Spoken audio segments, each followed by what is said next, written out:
Good evening, everyone. Welcome to Overview and Scrutiny Management Board. First of all, my name's Councillor Tony Dyer. I'm the chair of the I've done it again, Brenda. The Overview and Scrutiny Management Board. First of all, just do some safety information. We're not expecting any fire alarms, so if there is a fire alarm, it's a real thing. What we need you to do is to slowly leave by the exit, go out of the main doors, down the ramp, and then gather by the west end of the cathedral. Apologies for absence. I have apologies for absence from Councillor Mark Bradshaw, and I believe that Councillor Kato Jornsson is substituting for him. And Councillor Morris is also unable to join us. Moving on to agenda item number 4 is minutes of the previous meeting. The last meeting was quite complex. The minutes are not quite ready yet to be signed off, but they are very close to being available. We will action them as soon as that we're able to do so. Item number 5 is chair's business. I have no chair's business for this meeting. Item number 6 is public forum. We do have one statement to public forum from Jen Smith. Jen is not here to speak to her statement, but we have read the statement and it will be noted. And that brings us on quite quickly to item number 7, which is the performance report for quarter 3, 2021 to 2022. And I believe that's you, Guy, that's going to be taking us through that. Yes, good evening, members. The report to which I'm speaking appears at pages 7 to 29 in the reports pack, and the document or the chart to which I'll be mainly speaking appears on page 14. And I intend to identify a couple of items within each of the corporate strategy themes on page 14 and talk briefly with a very brief narrative around those. As always, absolutely happy to take questions on anything generally around performance, although I may have to defer to specialist service areas if the questions are more in detail or more technical. This relates to quarter 3, which is the last 3 months of 2021. Overall, taking the available KPIs results in the quarter, 40% of all business plan measures are performing better or on target compared to last year, and 53% of measures are improved. This is significantly lower than across quarters 1 and quarters 2, attributable, we believe, mainly to the fact that the quality of life report was published during this quarter, and a number of the targets that we had set ourselves last year for this year have not been met, and that explains why those overall figures are lower than they have been hitherto. I'll move on firstly to the empowering and caring theme and pick out the first one there, which is the first one that you can see. Around performance in supporting independence through home adaptations continues to improve, reflecting ongoing successful working with teams in adult social care. Progress is now well ahead of target, standing at nearly 2,400 against the year-end target of 3,400. The increase in part due to a reduction in access difficulties that had been experienced during the course of the pandemic. There's been another increase in the number of households in temporary accommodation compared with the previous quarter. This now stands at 1,053. After a reasonable quarter 1, the number of households presenting as homeless has continued to increase during 21-22, driving an increase in placements, and meeting the target of 950 will most likely prove very challenging. I'll move over to fair and inclusive. The percentage of final EHCPs issued within 20 weeks, excluding exception cases, stands at 33.6% and has, as anticipated, fallen by slightly over 9% in quarter 3. There is a real concern that owing to the increased demands for service and capacity issues, that future improvements may be slower and the target of 60% will not be met at year end. This is a significant decline in performance, reflected in part by an increase in requests received, coinciding with recruitment and retention issues within SEND and the EP teams, alongside subsequent time needed to train and develop new starters. I'm aware this issue has been before OSM and Scrutiny Commissions before on many occasions, and I understand that the Director of Education and Skills submitted a report and update to People Scrutiny in December. In relation to the apprenticeship levy, after an expected slump during and following the pandemic, the amount of Bristol City Council apprenticeship levy spent is £774,270. This is now well ahead of schedule and likely to exceed expectations, with just under £300,000 committed in Q3 alone. Predicted spend for the next 12 months is now £1.1 million. I'll move on now to well-being. The number of visitors to Bristol museums, galleries and archives has reached 256,425 and is well on course to reach the revised target of 300,000. This is pleasing progress towards a return to normality and has been achieved in spite of the Bristol Museum and M-Shed still running at reduced capacity due to COVID restrictions. Blaze, Red Lodge and Georgian House remain closed and are planned to open in April next week.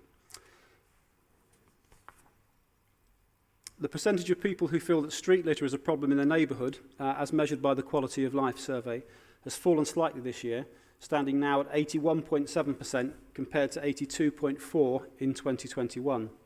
There's been a small improvement on last year, but overall this has remained static for the past 3 years. The continuing wider challenges around waste and recycling collections may have contributed to the figure remaining high.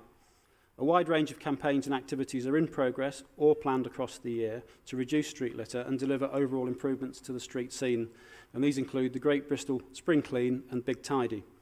However, of note is that for the 10% most deprived areas of the city, 95.6% of respondents consider street litter to be a problem locally. The percentage of household waste sent for reuse, recycling and composting features as it remains again below its target of 50%. In Q3 was at 43%. This has remained under target throughout the year. There continue to be high volumes of curbside collections of household waste as a direct result of home working, which in turn is impacting on overall recycling rates. There are still challenges related to the availability of collection teams, relating to both national shortages of appropriately qualified drivers, as well as a number of staff still isolating. Bear in mind this was Q3. Move on now to Well Connected. The number of people able to access care and support through the use of technology-enabled care stands at 445, against the Q3 target of 494. Demand for installations continues to outstrip the ability to deliver, and whilst performance is at present slightly behind target, it is hoped that the Q4 installation target will be met by the year end. The percentage of residents saying that traffic congestion is a problem in their area, again as measured by the Quality of Life survey, has increased by over 3% in 2022, and that's up from 70.4% to 73.6%. This may in part be due to changes in overall traffic volumes since the previous year's survey, as of course they were affected by the pandemic. In the 10% most deprived areas of the city, 61.7% of people consider congestion a problem locally, and this has increased from 56% previous target, which is equivalent to a deficit of £13.3 million. The focus over the next couple of months in Q4 will be to support businesses with new grants and the various new relief schemes recently announced. Many businesses have spread their instalments through to March, and a reduction in the deficit is anticipated across February and March to the end of Q4. The average number of working days lost to sickness this quarter saw a significant increase, up from 7.6 days last year to a high in Q3 this year of 9.2 days. This is reflective for wider society as a whole, as restrictions have been lifted and absences due to contracting or isolating due to COVID was high. However, when one excludes the COVID sickness figures, 7,291.5 days lost from the calculation, the average days lost decreases to 8.1, which is broadly on target. And then finally, satisfaction levels with council services, as measured by the Quality of Life survey once more, has fallen from 39.2% from 47.4% in 2021. This represents a fall to a 3-year low after increased positivity expressed during the pandemic. This is largely in line with an overall drop in positive sentiment expressed in the Quality of Survey across a range of indicators and a range of activity. And I'll pause there for questions from members. Thank you. Councillor Massey. I'm thinking about the recycling issues. Do you think that some of that might be attributed to the fact that people got very confused about when recycling was going to be collected or not? I know in my own ward unfortunately we're a Friday collection, so if anything goes wrong, we always get ours, sometime the next week. And I think people have been a bit confused the last few months about what days recycling is going to be collected on. And obviously we had the problems with the garden waste being suspended as well. So would it be an idea to maybe do some more publicity saying that you're hoping to be back to normal and these are the days again? Absolutely. I'll go back to the service area and mention the communications. Absolutely, certainly. Yes, thank you. Yeah. I think it would just help to clarify the situation. Yeah, of course, yeah. Anyone else have any questions? Councillor Gollop. Yeah, really following on from the public forum statement regarding the EHCP figures. Now, I'm not a member of People's Scrutiny Commission, so I don't know what the report said in December. But if I just look at this, we look at the line going across and see the percentages, and then we look at the arrow at the end and see it's a green improvement. Now, it's a green improvement compared to the appalling figures that we had year on year, but if you actually look at the trend over the quarters of this year, it's actually gone down from quarter one. So, which goes to prove you can present figures and put an argument for anything. But if I look at this, it raises far more questions than it answers, because if the numbers are falling that we're processing, the detail of the backlog is pretty fundamental, and I'm just wondering if we, as Osm and People Directorate could, People Scrutiny, could actually request a subsidiary report that actually gave each quarter more detail of the arrears and how that is being progressed. Because the number of people that are waiting a significant period of time may well be growing. And I think we need to know more of what that background is, how those delays are progressing, and therefore seeing that on a quarterly basis is a detailed report, I think would be really helpful. I think there's a budgetary issue here, because until the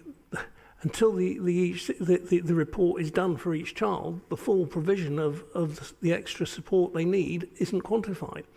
So actually, we don't know what the full extent is and whether they're being supported properly.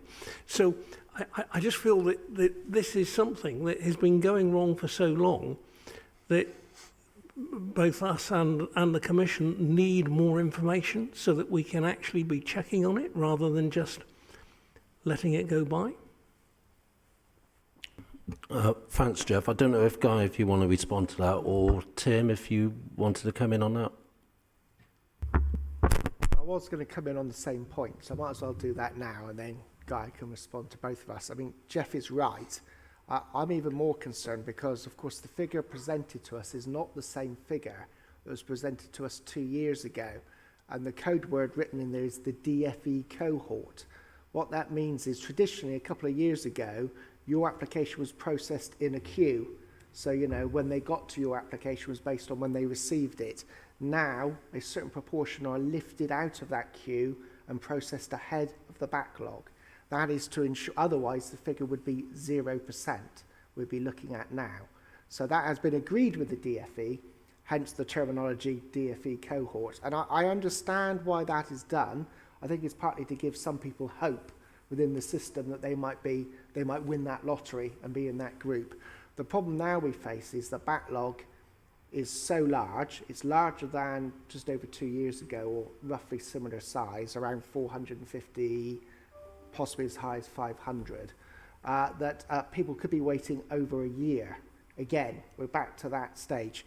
And when we look at this figure, the target is 60%, but the law actually requires for us to do 100%. And I've got to say, other local authorities seem to be able to do this. The vast majority of them are processing at far higher figures than us.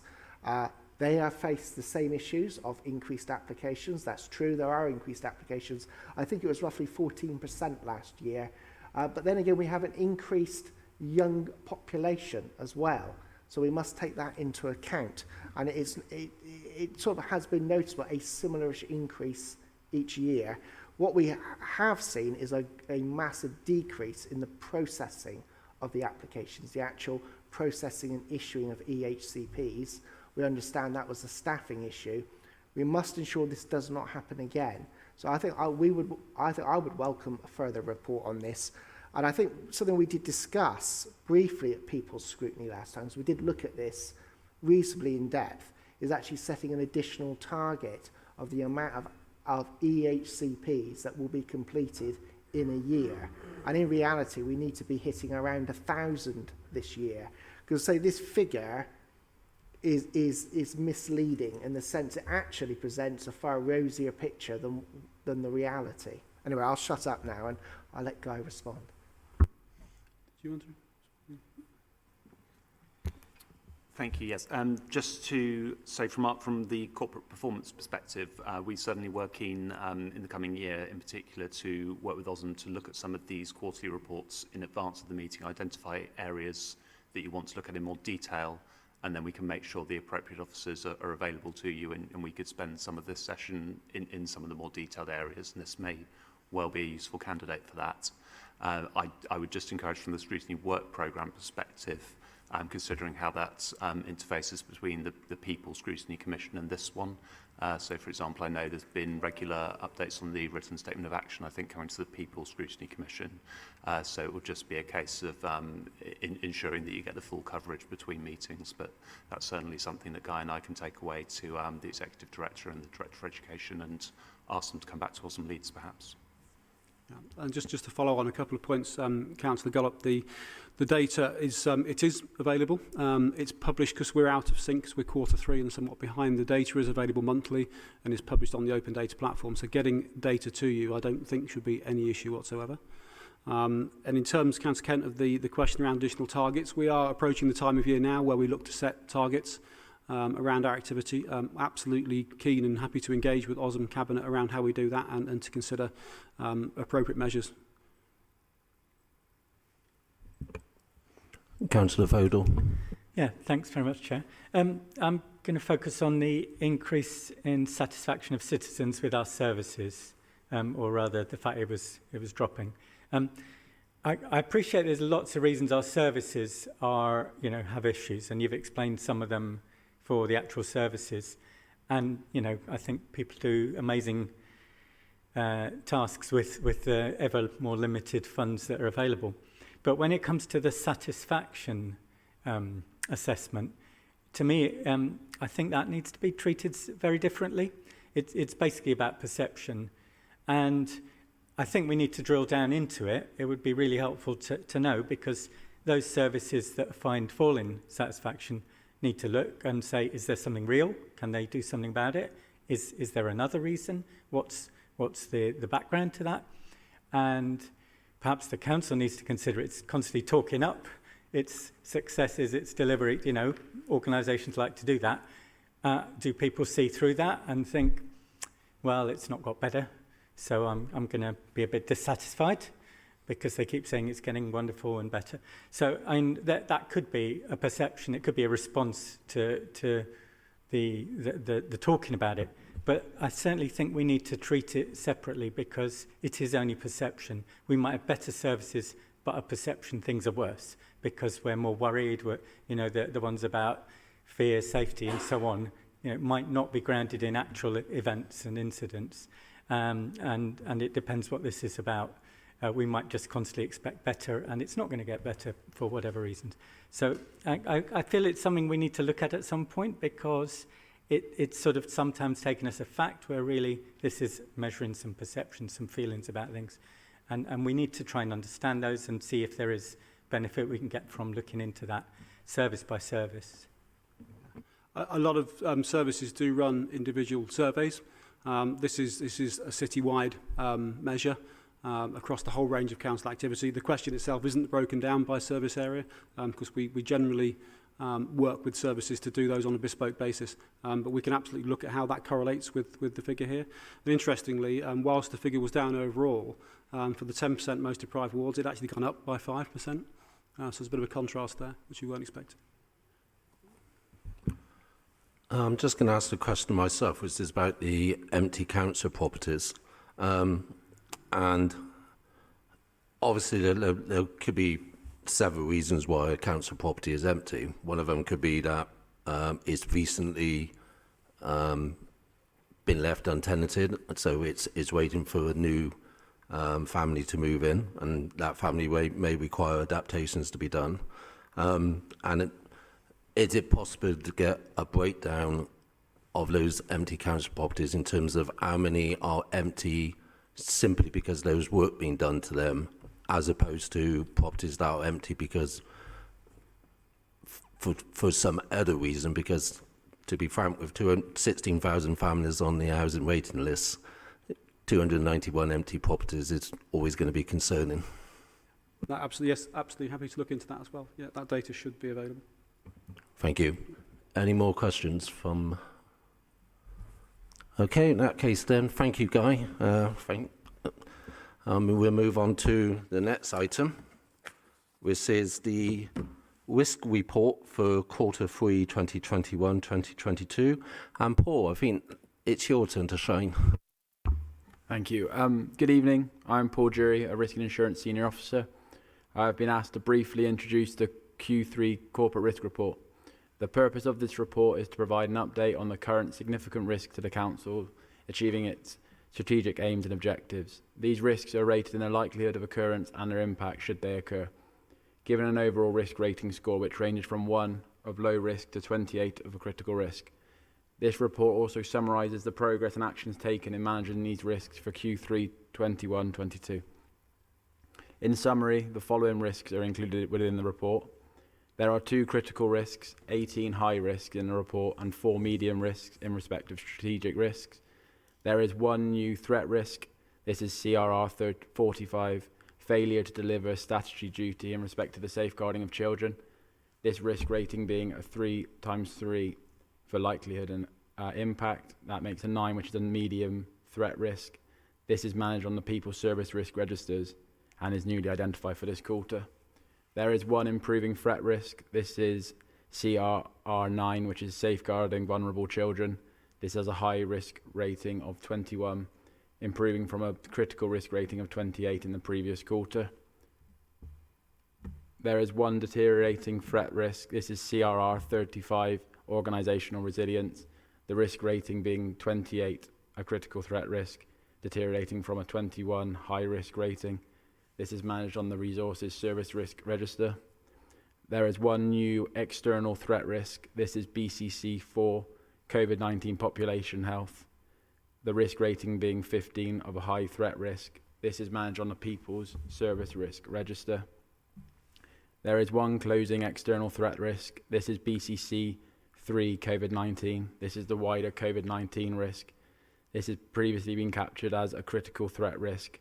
This has been closed and replaced with the previously mentioned BCCC 4, COVID-19 population health, and the impacts of COVID is now captured on the Council is now captured in CRR 35 organisational resiliences, causes, and what we are doing section with detail on approach in respect to the new COVID-19 variants. The closed risks are now reflected on the relevant Directorate risk reports or have agreed to be closed. I'm happy to take any question on the reporting process. However, if the question relates to the risks themselves and the specific actions taken to mitigate these, I may have to revert back to the risk owner for them to answer. Thank you. Thank you, Paul. Do we have any questions? Councillor Kent, then Councillor Fodor, then Councillor Gollop. Thanks. Well, not surprising. I wanted to ask about the send risk because it always looks very manageable and low. I presume there's a time frame involved here on how things go through. But last week, the DfE announced which councils were to be part of their tranche of additional funding where they rework through your high needs budget. You're probably aware we're around £25 million overspent on our high needs budget. Bristol was not one of them. South Gloucestershire was. Will this be reflected in the send risk?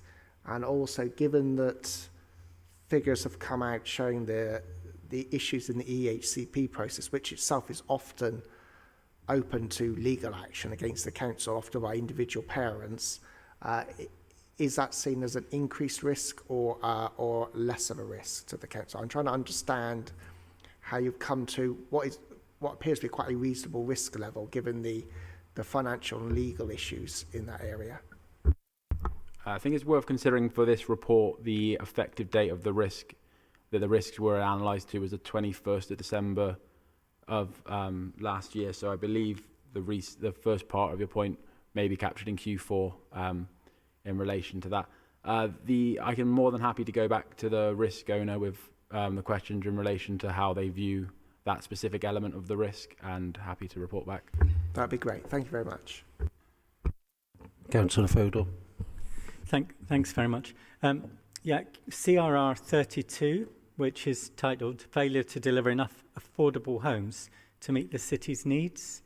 I just sort of looked at that with some concern, partly because it's not necessarily about meeting city needs, it's about delivering the mayoral target, which is a little bit more specific. So it gives potential reasons why there might not be enough homes, affordable homes. I'm concerned it seems to focus rather significantly on enough planning permissions submitted, enough granted, whether the industry will deliver that. But really it's about persuading people to meet policy targets and offering subsidy, which it does acknowledge. It doesn't actually ask if the industry is willing to basically cross-subsidise homes. And when the target was halved about 3 years ago to try and speed up the affordable housing kind of offer, it got some more homes, but it had reduced the level that needed to be provided by halving the actual target, which was worrying because it implied it was all about chasing the target rather than getting more and more homes.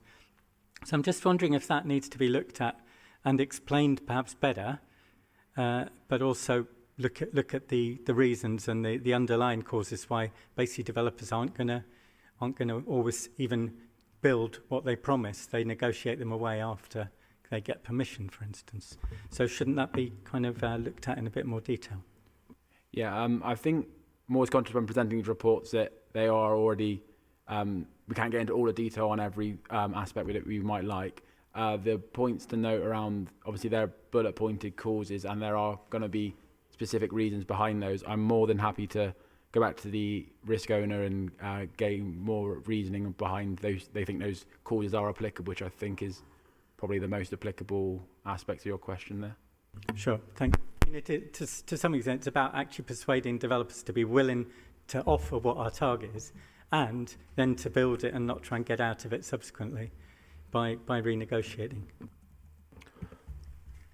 Councillor Gollop. Yeah, I'm concerned that we appear to almost be ignoring one particular risk. If we look at CRR 13, Financial Framework and Medium-Term Financial Plan, the last line in the key potential causes says rising inflation could lead to increased costs. Now, I find that pretty remarkable because even back in December, there was an acknowledgement that inflation was here and with us and was going to present a problem. And for a document like this to say that inflation could lead to increased costs, it is wrong. Inflation will lead to increased costs.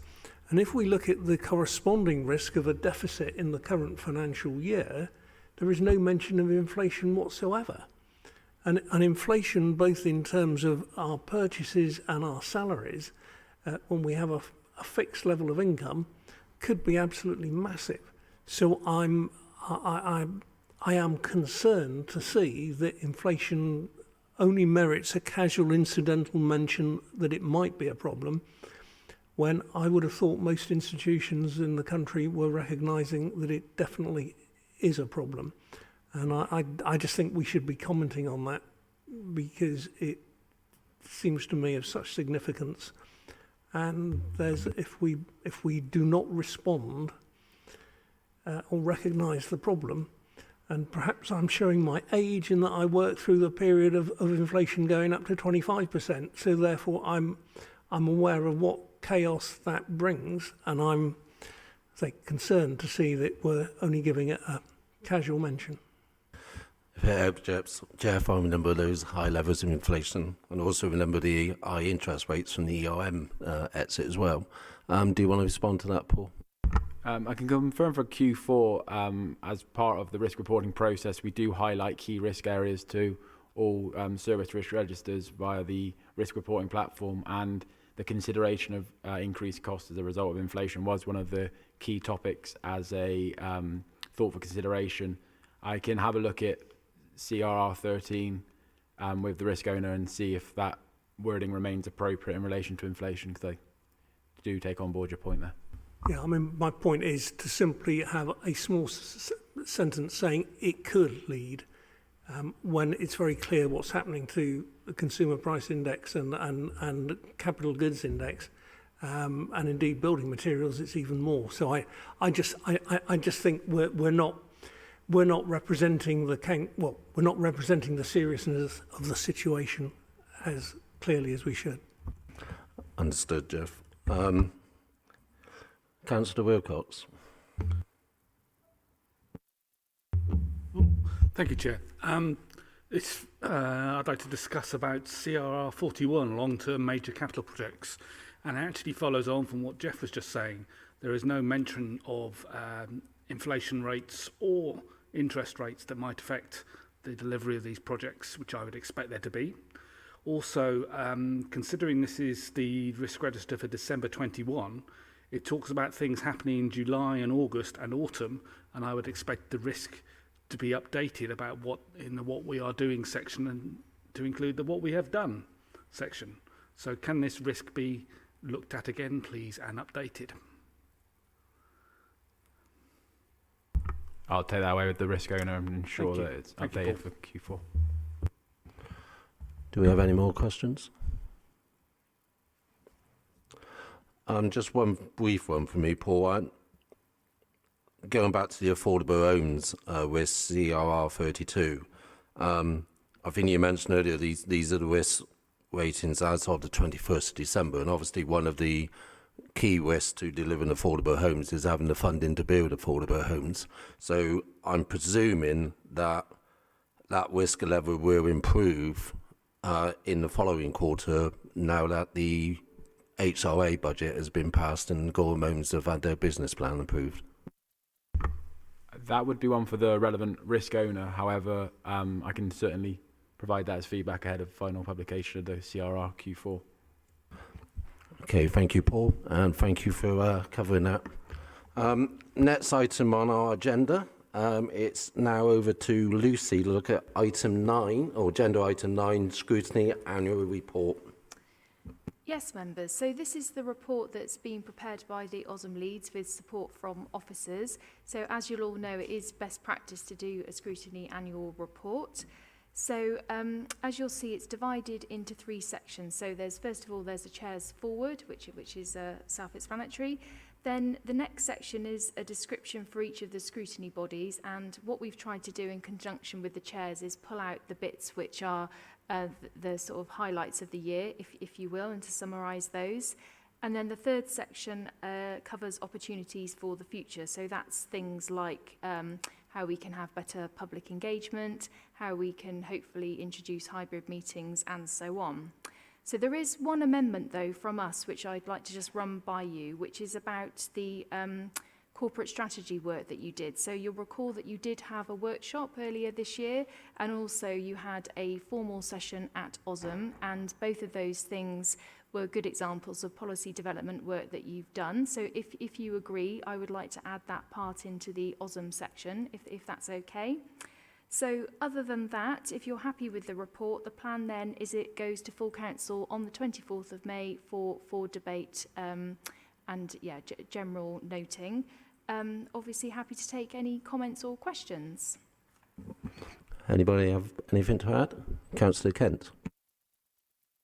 Thanks. I just wanted to raise something which was raised at People's Scrutiny at our last meeting, and I thought this might be the appropriate place to raise it, which is the amount of resources to scrutiny. In particular, People's Scrutiny, but I don't think we were necessarily saying that anyone else had too much. We just think probably overview scrutiny management should be flagging up with the council that we feel that scrutiny requires more resources to be able to do its business correctly. The restriction to 3 meetings, and I realise that's 3 meetings plus a working group, is quite difficult, especially for People's Scrutiny. It's a very big area. It's half the budget. I'm not putting forward the argument that other scrutiny areas should have less, which was put forward by certain members of the Scrutiny Commission, but I don't think that's really what they meant. I think they just were putting forward a very reasonable point that we feel that there should be more resources, I think, to scrutiny in totality. I'm not saying that we should have extra meetings without those resources being present. I think we know our officers work very hard to facilitate our meetings, and so this is more of a cry, and I realise this is the wrong time to do it because we've just passed the budget. But if we make that cry now, maybe it'll be remembered next year when the budget is being passed. Thanks, Tim. Just quickly respond to that. As you would know who my co-councillor is, I can assure you that similar arguments have been made into my ear from that source as well. I think there is an opportunity to look very closely that our scrutiny is operating going forward. And that is something that we are going to do as a team with all of us involved. Obviously, we may need to find out what may be happening very shortly as to how that will affect scrutiny moving forward. I don't know if Lucy wants to add anything to that. I'm also conscious that Councillor Massey wants to speak as well. Well, just like Councillor Dyer said, really, that I think we've broadly discussed raising the structure of scrutiny at the next OSM Leeds meeting, because obviously, members, if you did want to make any changes, then annual council in May would be a good time for you to do that. So, the request is noted and we'll pick it up there if that's okay. Councillor Massey. I would support a review into it because I think People's Scrutiny has got one of the widest ranging portfolios of any of the committees in the council. And although we're ably served by officers, it is an awful lot to do, and 3 meetings a year probably just isn't enough to cover all the subjects we've got to look at. Councillor Fodor. Yeah, could I support the idea there should be more resources for scrutiny overall? I think the number of issues that come forward, the number of reports or policy developments that we might want to feed into, and the earlier the better to do it well. There are lots of ways we can do it. It isn't always done in formal meetings, absolutely not. But to have enough working groups or enough inquiries and to consult with stakeholders and so on, I think that the current setup is very limiting, and lots of things might come to scrutiny and just don't, and that undermines our contribution to much wider policy development that we could do. And the timescales we have to work to are also really, really difficult in terms of commenting on things where we need longer as well. So I feel we do need to acknowledge sometimes we get things too late, and we should get them earlier for that scrutiny. Okay, thank you, Councillor Fodor. Councillor Gollop's got his hand up. I just also want to briefly respond that one of the other things we will be looking at is getting early engagement, because obviously the earlier the engagement that we can get, possibly the more impact we can have further down the line. Councillor Gollop. Yeah, I just want to make a few comments. The first one being that 3 meetings a year does not give enough time to build up momentum and follow issues through. So I think that's really fundamental. So Brenda's comments in terms of people, I have to say, as someone who's not served on people but but sees it as our major service.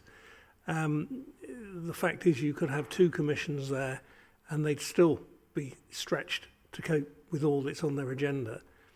The other point is that accepting that the outcome of the mayoral referendum will obviously have a significant impact on the potential future of scrutiny. But I would suggest that either way, OSM should have an input into the processes, and if it were to go for the committee system, then the areas that we recognise there isn't time to scrutinise, there will need to be time for members to make decisions. So actually, the input and the comments that we might make on top of our annual report could be really powerful, because the allocation of member resources to scrutinising all committee has to be proportionate to the budget and the issues involved. And People Directorate is way at the top of the list of the issues that most of us would find were drawing attention from our constituents as well. So can we make sure that we do flag that up as something we are engaged in the process, whatever the outcome on the 5th of May? We certainly can, and we will do. Is there any more comments on that topic? In that case, thank you, Lucy, but I think you're up again next as well for the work programme on item 10. Yes, members. So obviously we're at the very end of the municipal year now. So just a quick update on the Scrutiny work programme, which is just about the Livable Neighbourhoods Inquiry Day. So we have talked about that before. So just to let you know that we are now in a position to proceed with that. So the broad plan, if you agree, is that we will schedule a date in kind of June, July time. So before the start of the school holidays. And again, if you agree, then I would like to have your blessing to go and scope up what that inquiry day will look like with officers, and then bring something back to the OSM leads to consider.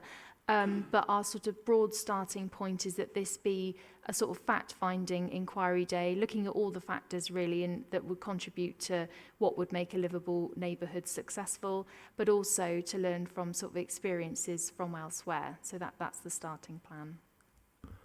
Councillor Wilcox. Thank you, Chair.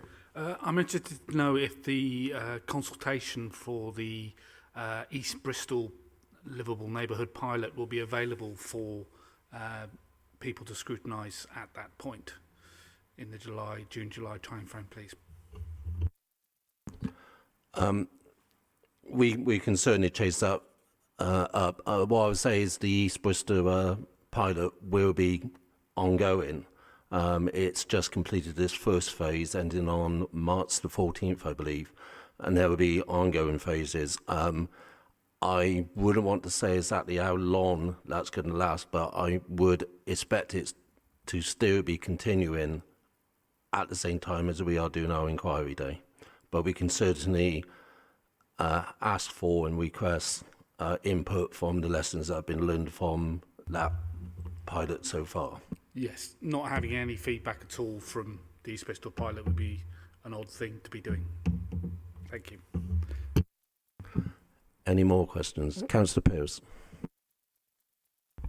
Yeah, thank you, Chair. Thank you, Lucy. This is exactly the sort of work that I think Scrutiny ought to be doing more of. I've long agitated for this kind of thing, having just checked next week's Scrutiny agenda, Cabinet agenda. There's 19 key decisions on the agenda, so that's clearly a very busy administration, and I believe that Scrutiny should take every opportunity it can get to shape policy ahead of implementation rather than close to it. And as I say, I'm saying nothing that I haven't said a million times before. Jeff?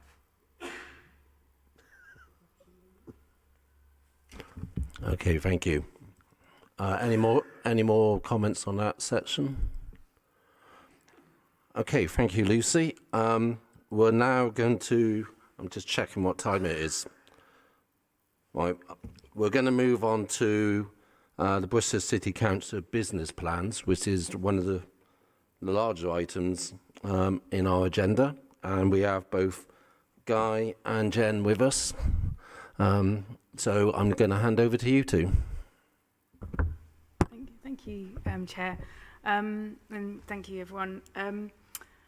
If you recall, we met with you and ran a workshop around the business plan a few weeks ago. Following that feedback, just to let you know, the business plan, we made some changes I'll run through in a moment. It's subsequently been approved by CLB, and next week goes to Cabinet for noting, following which it will then get published. So some of the consequences of your feedback, we have made quite a few changes, and we also saw quite a lot of clarification from directors where there were issues that you brought up that we wanted to make sure that we reached a good conclusion on. So you identified where actions were not clear or could be explained better, and we've improved the clarity of language and made considerable changes to the wording of actions being undertaken. This also includes removing actions where there was duplication, and we've updated the glossary to ensure we've defined our activities adequately and reflected the issues you raised around ensuring good understanding of what the business plan is aiming to achieve. In a couple of cases, we've added in additional actions or amended actions. For example, we've added in supporting newly arrived refugees through foster carers, which was a point that people raised during that workshop. We've also included a new and specific action on the introduction of a new clean air zone for Bristol. It's also worth you being aware that for information that CLB recommended inclusion of a new action on developing an inclusive economic growth strategy, which we've also included. Many of your comments related to KPIs and measures, and we have made changes to some of the KPIs to get the clarity that you proposed. We also added in some new KPIs following your input. For example, we added in a KPI around reducing the suicide rate amongst young people, which I know was a topic which we discussed in a lot of detail at the time. We've also added in a KPI on increasing specialist school places. The detail of all the additional KPIs that we've added in and those which we've removed following your feedback are in the report that is published as part of the papers. You also raised issues around some queries around the clarity of language of some of the KPIs. We have ascertained where those KPIs mirror national standards or measures. We have retained the language, however awkward or ambiguous some of them that were, but we have explained the meaning in the glossary, so hopefully that helps to inform people when reading the business plan. There was also, if you recall, some discussions around where KPIs were applicable across several themes. So we've looked again at the business plan and we've attempted to place those KPIs where we felt they best fit. It doesn't mean, so they may not be, we don't want to reference them more than once, so they're in their best place, but they obviously may actually relate to more than one theme. We also received feedback on reporting, how we're reporting against some of the actions will work where KPIs do not apply. So what we're doing is developing the performance framework. I'm going to pass a guy in a minute who's going to talk about that. And some of those actions where there aren't KPIs, we will be reporting that through narrative reporting and milestones. And Guy's going to tell us a little bit more about that. I'll pass on to him. Thank you, Jean. I'd also like to add my own thanks, actually, for the members of OSM and other scrutiny commissions that took their time to attend the workshop. I know we all found it really, really useful and helpful. So once again, many thanks for that. And Jean's explained how some of the changes, have been made as a result of your comments and feedback to the actions and the metrics. So I'd just like very briefly to focus on the performance framework and then invite any further questions that you may have. It's a fundamentally different performance framework this year. We've got the corporate strategy, the new corporate strategy, which sets out 7 themes, and then each theme has a number of priorities attached to it. If I look at the theme level to begin with, this is aimed primarily at city outcomes. So these are longer term, slower moving metrics, and they generally report just once a year. So whereas now you might see performance reports with data not due, they'll be taken out and they will feature in the city outcome section, which will be seen just once. These measures are generally around things such as quality of life, life expectancy, educational attainment, so the more traditional, slower moving things. And they point to the health of the city.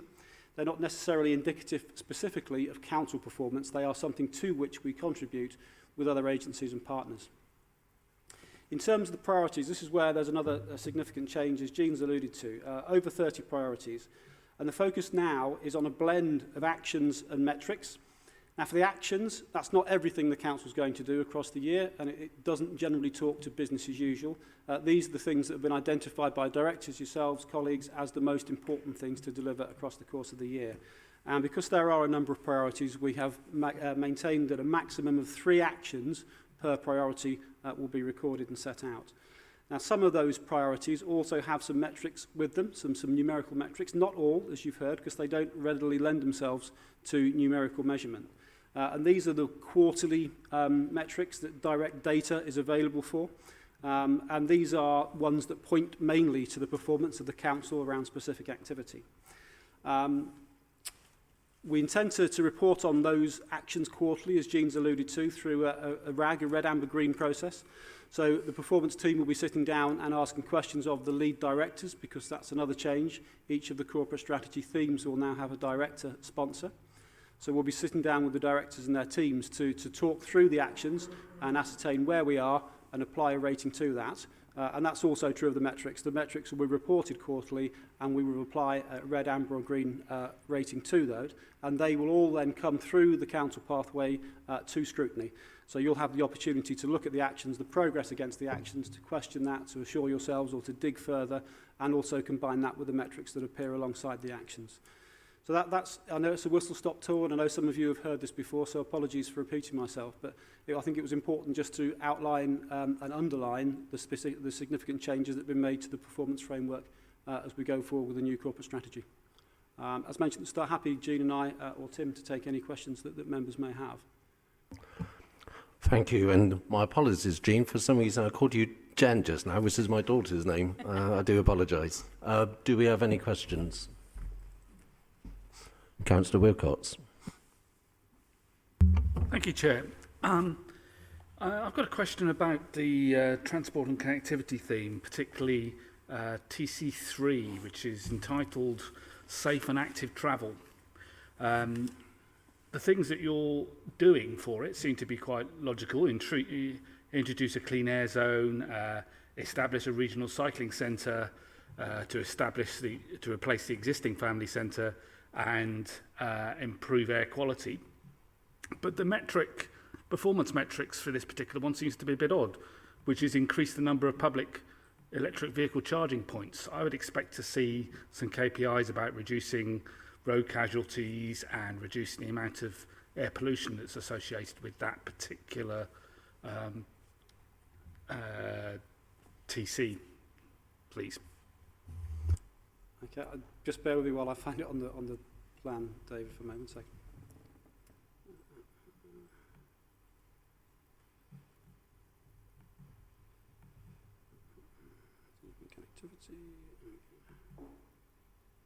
The air pollution one features as a city outcome, so that's one where the data is available annually.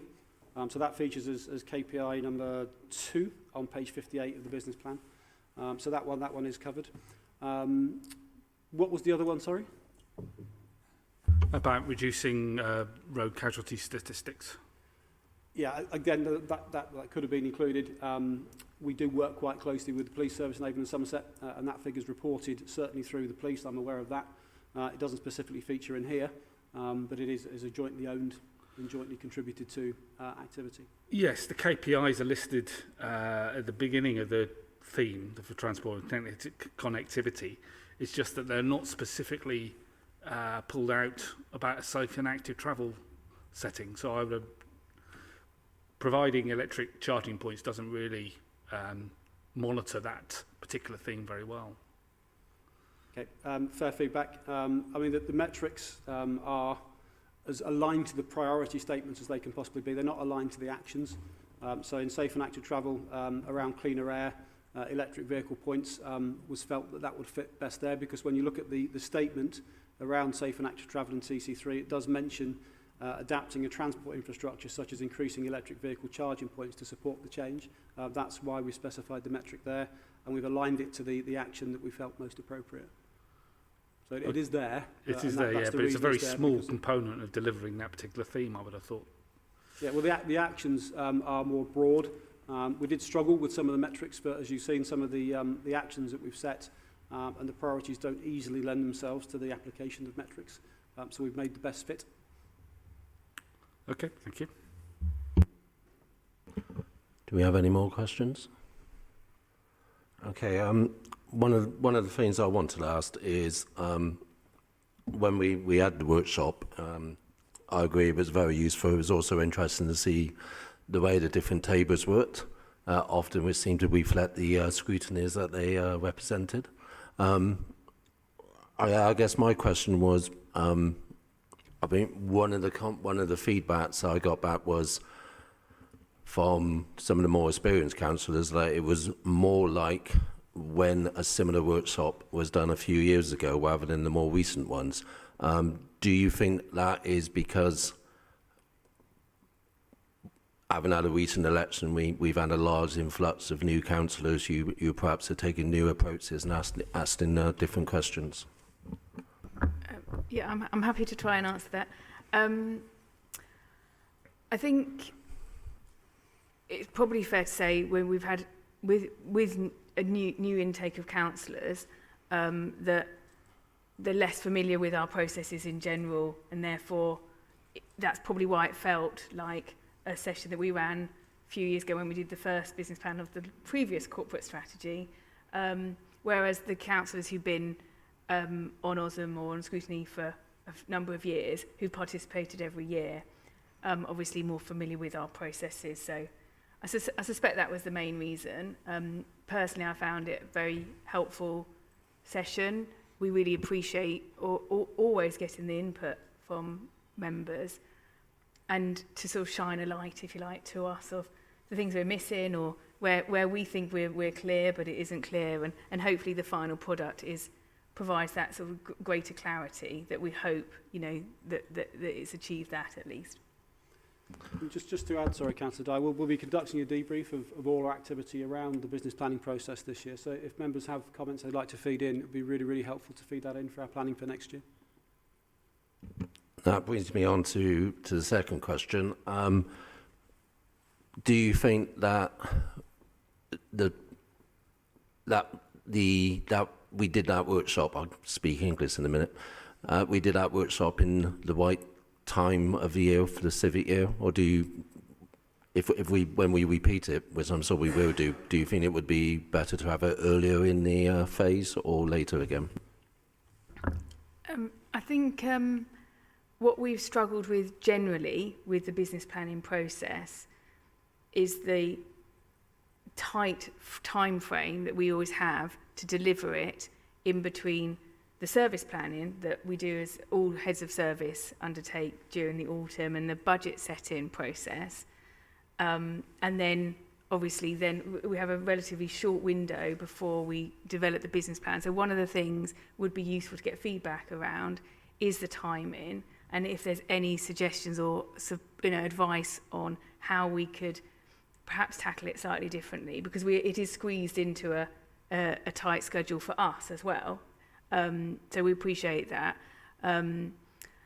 Obviously, we had developed the corporate strategy, and I know that many members were actively involved in that development and participated in a working group on the corporate strategy. And obviously, that is this was a continuation of that process in a sense. So hopefully, people start to see that continuity. But very happy to look at the timing. But it is on us, isn't it? I don't know if Tim wants to add anything on that, but it is on us in terms of when we do the service planning and budgets and so on set in, that we also need to do as a council to help to inform that business planning process. Yeah, I mean, just to briefly add, we're more than happy to look at that. I think it does come down to an appetite on your part as well of how much detail you want to be involved in and how formative a stage. So the issue we certainly find in a relatively small corporate team is when we look at service plans across the council, just to put that into context, there's well over 100. So there are thousands of line items to work through to then understand what might be amongst the highest priorities, which of them may be brought together and joined up in single priorities. So we come to you at a stage where we've sort of done some of that triage, because there is sometimes a risk of wood for trees earlier in the stage. Similarly, because of the time of year and the amount of your time that needs to go towards the budget scrutiny process as well, we try to be sympathetic to that. So I think it does depend partly on your appetite for whether you want to see something more formative and a bit more polished and help refine. If it was an earlier stage, I think there would have to be an understanding that it would be very detailed indeed, and understandably, and I think necessarily ahead of budget setting, a lot of our managers and directors would still be at quite an earlier stage of their thinking. So more than happy though to pick that up with you and work on the planning for that this year. Thank you, Tim. Anybody else want to make any comment? Councillor Gollop. Well, it's really just a general comment that it seems to me, as an opposition councillor, that I wouldn't expect to be commenting on the overall strategy, because that is the strategy of the executive. But where there did seem to be a useful role is looking at the words that we were given and seeing if they actually conveyed what we thought they were intending to convey. Because I think that was the thing that we can bring a difference to. So I think that's one area where I felt that there was contribution through members challenging that. The other thing that I think is really important are the KPIs. And we raised, and certainly on my group, were raising lots of questions that the KPIs didn't necessarily relate to the aims. And I really do wonder whether if it could have been done in a way that the scrutiny process was looking before you put the KPIs on and suggesting what KPIs might be attached to what you're aiming to achieve. I just wonder whether that might be realistic, because it did seem to me that there was quite a disconnect on quite a lot of them, and that might be something where members looking at it from the point of view of, this is what the executive wants, how do we measure that they're achieving what they want to achieve? The executive member should have an interest in that. Scrutiny, we've got a real interest in it, because if they're not achieving what they said they were going to achieve, we want to highlight it. So it just seems to me there is something there where one could be more productive, because I think a lot of those KPIs might, I'm sure, prove something, but I don't think they prove what we saw as the key objectives. Does that make sense? It does, and I can feel Tim wanting to come in on my left here. Making Guy very nervous when I come in on this. It's something we do wrestle with. So it comes down to a lot of different factors: the availability of data, the comparability, the level of industry and proportionality of collecting it. So that it's a world in which Guy is fully immersed and I dip my toe in. There are many national and global frameworks we look towards to try and get the right things in place. And we do try and tie the KPIs back to sort of the higher level outcomes, the sort of city outcome level. But absolutely, I think we have a very much a shared interest in getting the right KPIs in. The difficulty, I think, for us is sometimes common sense or the use of the word just doesn't apply in the world of KPIs, and things we might all want to do become very complex indeed in reality, but very happy to work on that. It occurs as having the new performance framework this year, where we're trying to move beyond just the world of KPIs and actually into some of the milestone reporting and deeper discussion of issues. It's something we could absolutely keep open as to what works for all sides and build into sort of a new iteration in the coming year, because I think that's something we'd all welcome. Yeah, I'd written down here as you were asking exactly what Tim's just said in relation to the availability and comparability of data. I do take your point entirely, though, Councillor Gollop. I think there's room for looking at some new metrics that do speak more to common sense. In doing so, we'd need to recognise that they are a start point, because we'd have to find out where the data was, and it will be the initial stages of reporting, so there will be nothing necessarily or readily to compare it to, but we could build that over time. Because I absolutely agree, some of the wording, and I work in this world all the time, is somewhat counterintuitive at times. Anybody else have any questions? Okay, with that, I'll say thank you to Guy and Jean, not Jen. And thank you for coming on. What we are going to do now is take a brief 15-minute break. However, before I do that, because I'm aware we were being webcast, I just wanted to highlight for people that are joining us, the next item 12, is City Leap. In the papers that were initially published, it was going to be divided up into an open session and an exempt session. That is now no longer the case. Following discussions, it has been decided to keep the whole session as open. However, we are discussing a live procurement process, and just to remind members of that. And with that in mind, if we take 15 minutes break now and come back at 20 past 6. Thank you.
as I mentioned before the break, this will now not be divided up into an exempt and non-exempt session.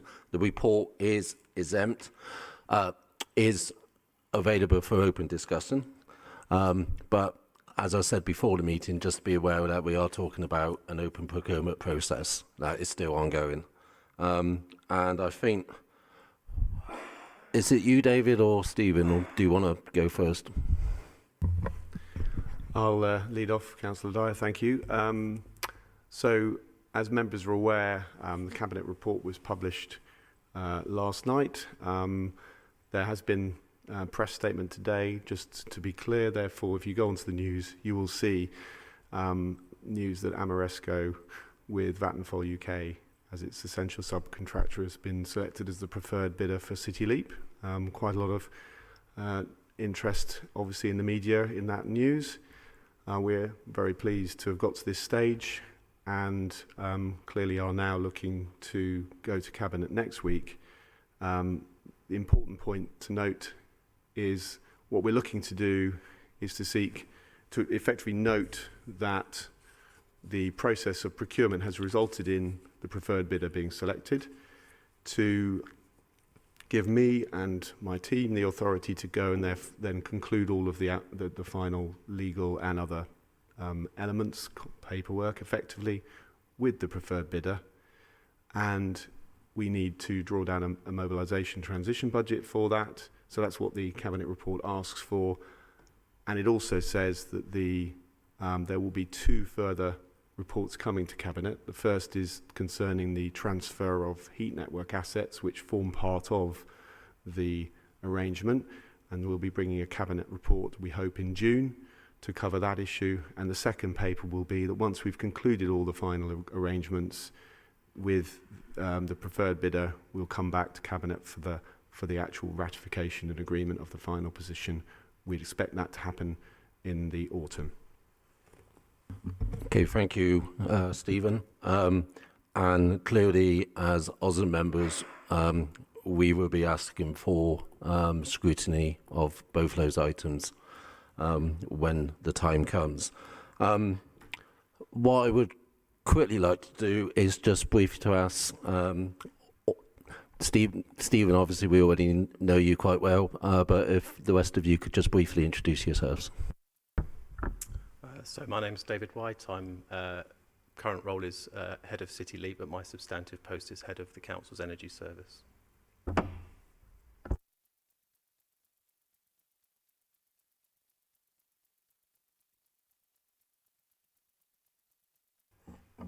Thank you. I'm part of the council's legal team and head of the commercial and governance team in legal.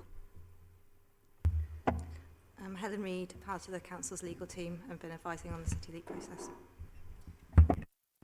Thank you. And David and Stephen, if you'd like to carry on.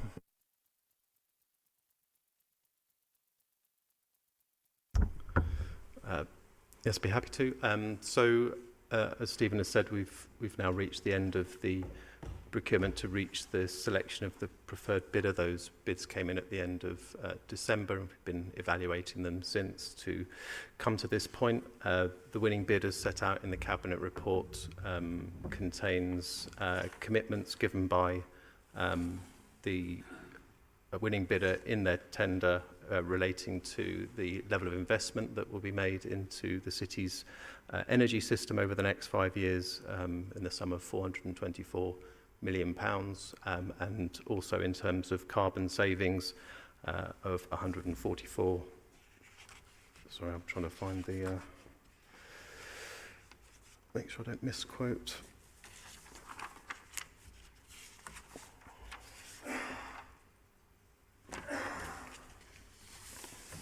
Yeah, so thank you. Carbon savings of around 140,000 tonnes over the next 5 years, 182 megawatts of zero carbon energy generation, and around £61 million of social value generated as a result of their work over the next 5 years. Those are key performance indicators and are the minimum we're expecting in terms of delivery. I mean, the final thing, perhaps before we put it over to questions, is just to note that this is primarily about decarbonisation. What the City Council has tried to do is to partner with a private sector organisation that can bring expertise, focus and investment to help us make a contribution to our decarbonisation objectives. And the other important thing to note is the risk around capital projects, as well as the operating risk of all these projects that are done under City Leap, will be for the private sector partner. So the council, through this, is not entering into any further financial commitment to invest in new schemes. Our role primarily is access to our estate, as well as facilitating other projects that may arise throughout the city using our powers and our knowledge and our networks, but we are not making a financial commitment nor bearing any further additional risk associated with any new investments. If the council chose to participate in such an investment in future, that would obviously come through the decision pathway and will be subject to a separate investment decision as with any other project. Okay, thank you. So let's open it up to questions. Who would like to go first? Councillor Pearce. Thank you, Chair. I'll ask the question that everyone will want to know the answer to. How will the partner make their money out of this? I think that's the one that everyone wants to hear the answer to. So that can happen in a number of ways. I mean, obviously the council today lets contracts to install measures on its estate. We do it all the time. Through this mechanism, we have a pre-procured partner, so they will need to put forward business cases for projects on the council's estate for us to have a look at and decide whether that's something that we wish to invest in. So there are a number of preset criteria that those projects need to meet, and those have to be met. And as Stephen's just referenced, if we do choose to invest in something, that has to come through as a separate decision if it reaches the key decision threshold. So that's one model where the council pays and chooses to invest, and the other one obviously is via something like energy performance contracting type arrangements where we're guaranteed a saving on our bills as a result of measures going in, and that benefit is shared, but we see some of the saving, and that's on a guaranteed basis normally, through a measurement and verification process that's carried out according to there's international standards around how that's carried out. So those are the two main ways for projects on our estate. Steve, do you want to ask a second question? Yes, I do. On the basis of this, and I'm sure officers will flag if I use an inadvertently incorrect term, through this pre-qualification, pre-selection of a preferred partner, do you think that that will accelerate the process, make earlier delivery of our intention to decarbonise Bristol more effective and deliver it earlier? The whole purpose of City Leap was to bring that critical mass in effect to the market. So a city, as much as possible, can aggregate all of the projects and make it easier for a partner, like a private sector partner, to invest. Because the barriers to decarbonisation, generally speaking, are not technology. Allowing for government investment, they're generally not about money. What people are saying is we need to have viable modes and models of investing at scale. So this template, effectively, this way of investing, it is a first, but it's designed to make it attractive, to attract, in effect, the capital we need as a city to our journey to decarbonise. So yes, it's absolutely about acceleration. It's about giving credible international companies a place to come and invest, put down roots.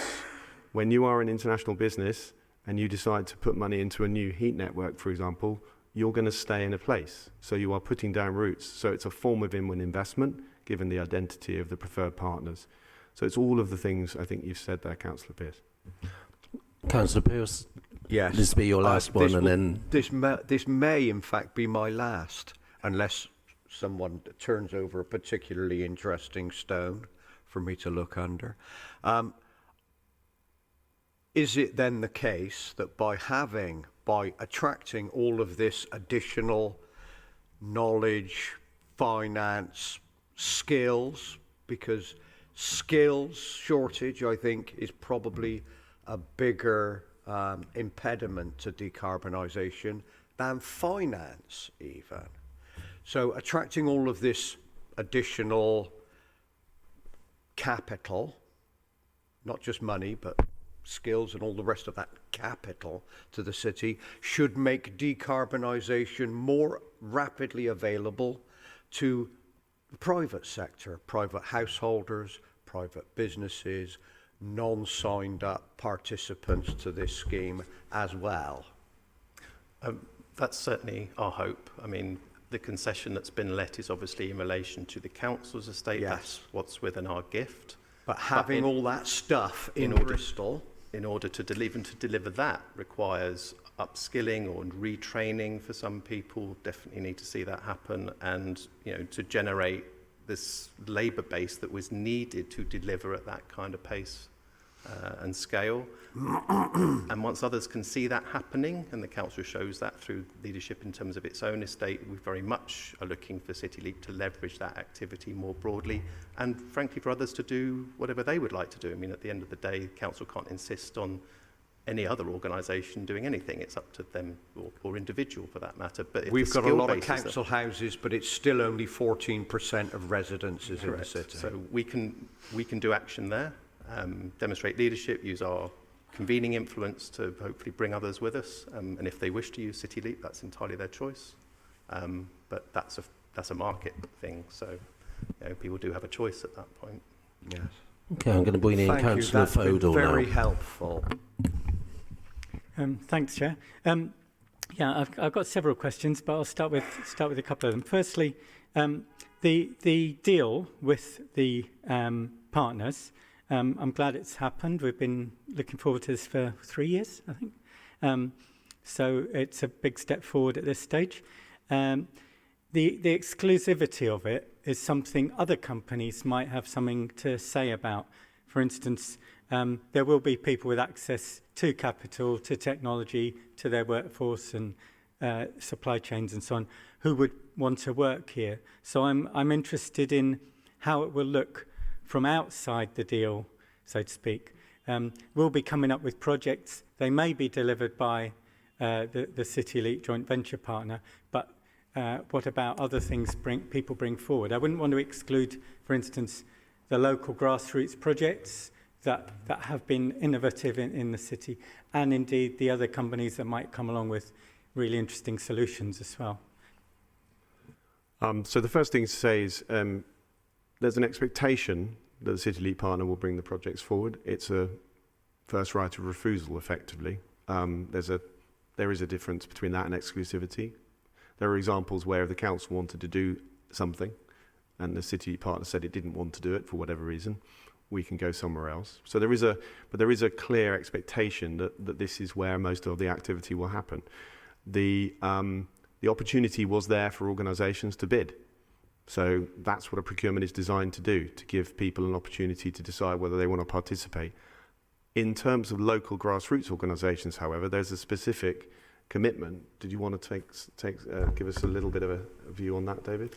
Yeah, I mean, it's absolutely always been crystal clear that City Leap is not the answer, and it must work with, all of the fantastic organisations in Bristol that have done great work in this area. We did ask specific questions around how the support would be given to those organisations. There is money on the table. We haven't put it into this cabinet report. It will come at the end of the transition phase we're going to go through. We just need to finalise everything, and we didn't want to start drip feeding things out. So there is some substantive things coming. And just to pick up on your other point, Councillor, in terms of innovation, I mean, nobody knows. I mean, we can do decarbonisation with existing technology if we want to. There are things that are coming, though, and particularly how you tie everything together in a smart energy system. No one's made that work yet. So we did ask around how CityLeap will work with innovation partners and third parties. And again, we have commitments there that that will happen. CityLeap is not a closed shop. It isn't supposed to be, this isn't the end game and nothing else. It has to work with a broad range of partners. It must do to succeed. Sure, it could put solar on our housing. Great, that's relatively straightforward. But some of the things that need to happen in terms of the decarbonisation journey at Bristol are going to involve many, many actors, and CityLeap's just one of them, and must work with them, and it will. Thank you. You talked about it coming up with ideas and projects that may or may not be taken forward by the preferred partner, and that's reassuring. We're transferring the energy service, or a part of, or the whole energy services team to the joint venture. So I do have concerns about the fact the council itself on its own will no longer have the capacity to generate the projects which it has over the last decade or more, longer than that really. So that, you know, there might be concerns about the TUPE process, the transfer process, and how that will leave those staff at the end of the day as well. Well, obviously, as you're aware, Councillor, TUPE is it's a legal process, so it's a matter of fact, and it will be determined by what the final business plan that is effectively the piece that's ratified, what it says, so that will determine which staff are going across. Obviously, we wouldn't want to get into the detail of that today, but the issue of what is left and how does the council, for example, choose to originate new ideas. Yeah. That I think it's fair to say that the presumption is that the default will be that we will ask the CityLeap JV to originate the ideas. We might have some thoughts, but we would not want to duplicate what CityLeap does. They will have an expert team, many of whom, subject to TUPE, it will have come from the council's own team. We wouldn't want to build a second team. It will be to them, I think, in the main that we would look to turn our concepts into worked up ideas. So I think it could actually make a big positive difference if we get it right, because our capacity is always constrained, as you well know. Sure, yes, yeah, let's hope so. I mean, in terms of how it performs, there will be a client role as well. And I think people will probably want to know that we're meeting targets, how they're set out, and what happens if we want to accelerate them.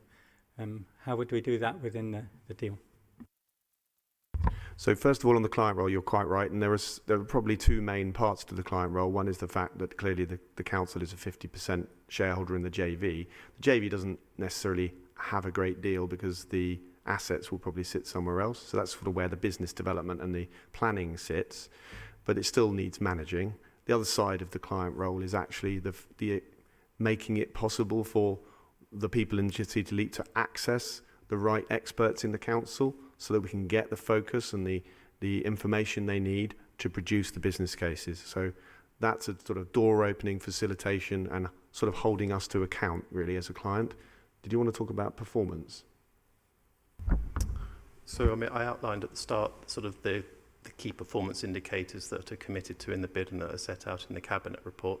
I think everybody wants to see even more delivery than that, and you know, this is the position today. It's based on the information we've been able to share with all of the bidders through the course of the procurement process, which is has fairly rigid rules around it, and now there is an opportunity for us to sit down across the table with the preferred bidder and really get into the detail.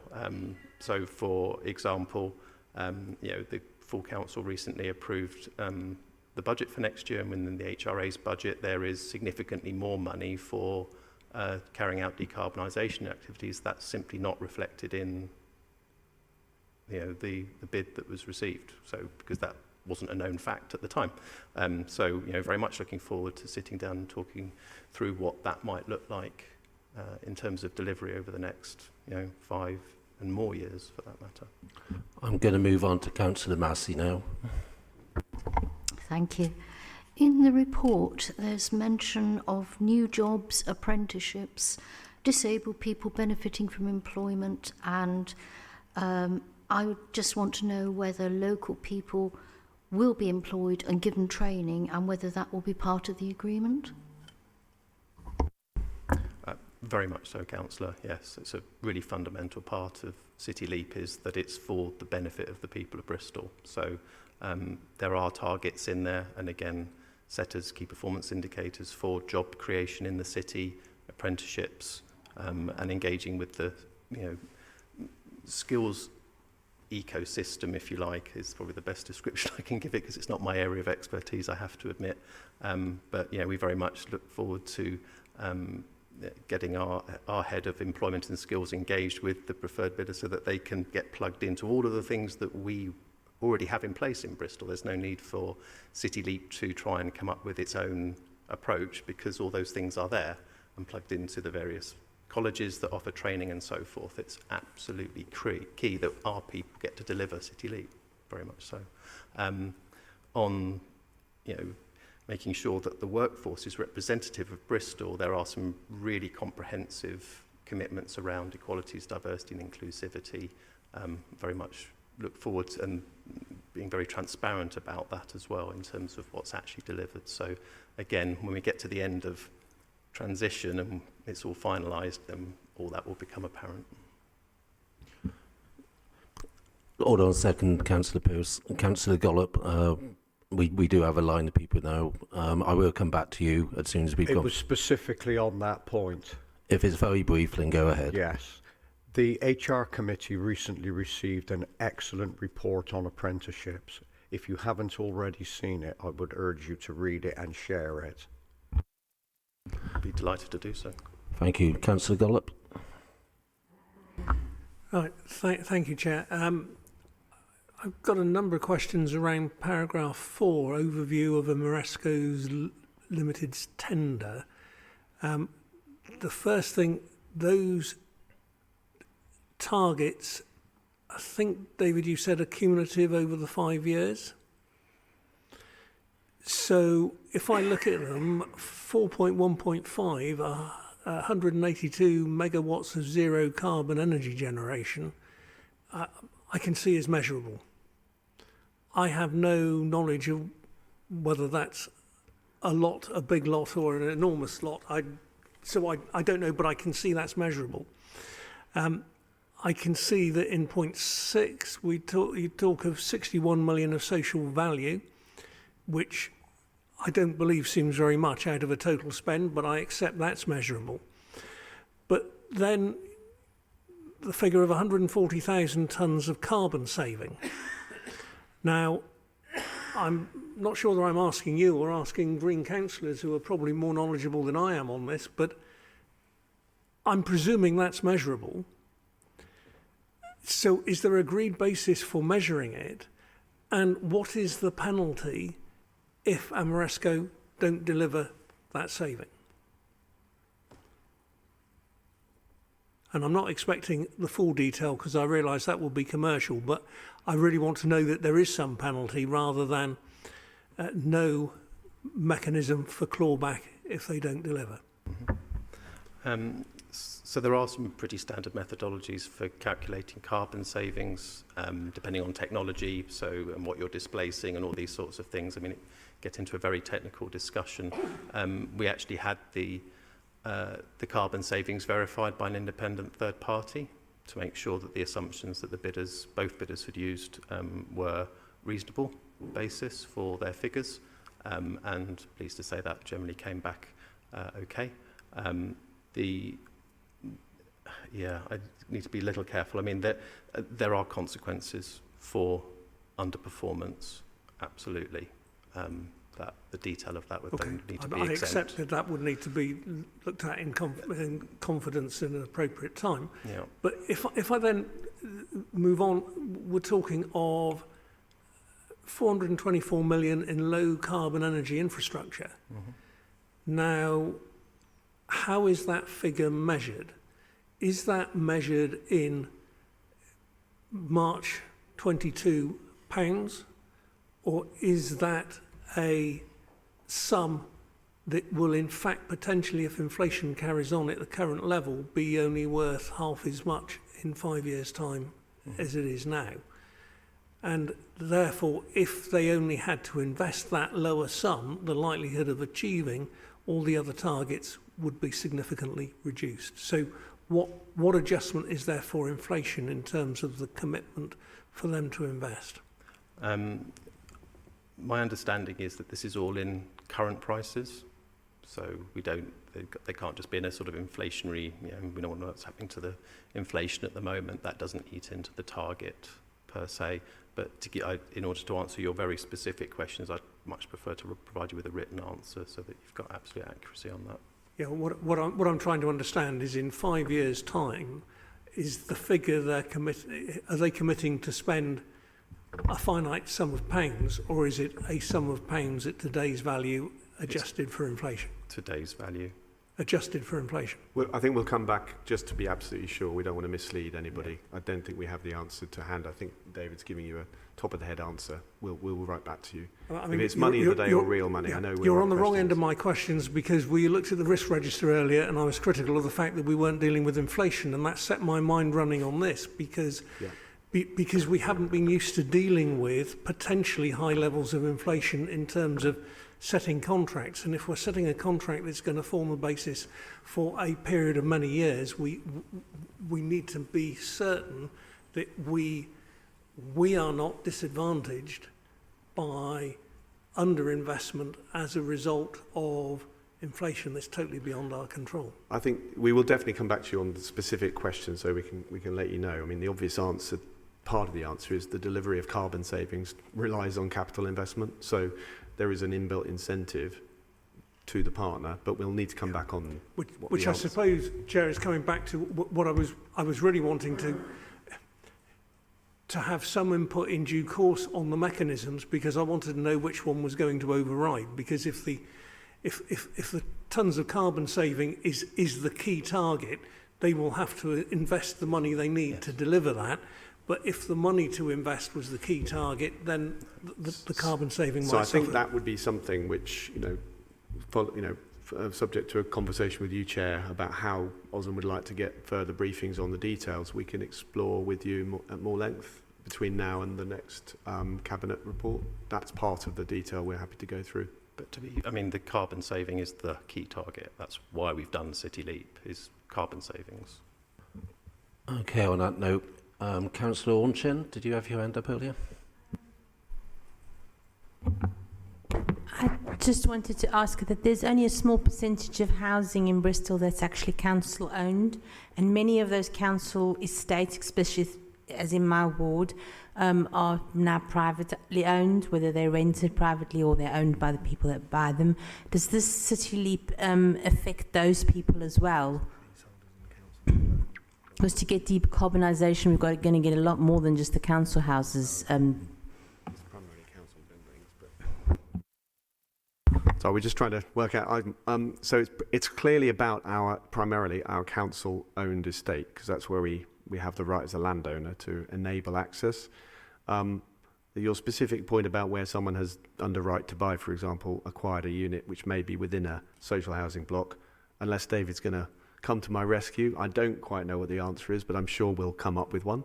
And as far as the private owner-occupied sector is concerned, as we said earlier, our hope is that by creating a big centre of activity in Bristol with lots and lots of installation of heat pumps and solar, lots of small businesses coming into that supply chain, people being skilled, and a big investor putting lots of money, that there will be a knock-on effect in the parts of the city where the council isn't the landowner.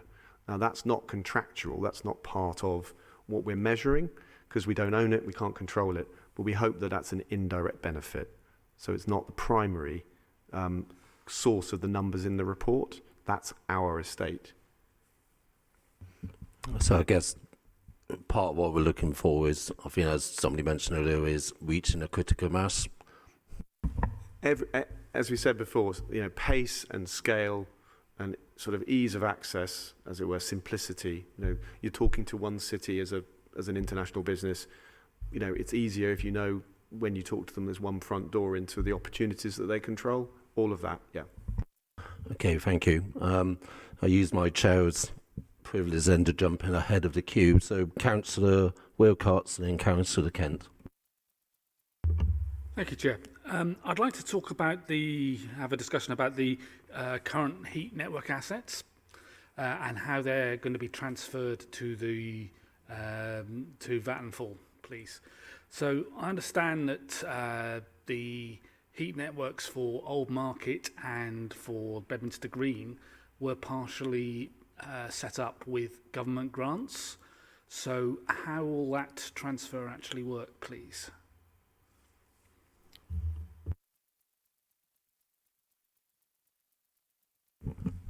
Sorry, Sinead, did you want to come in then?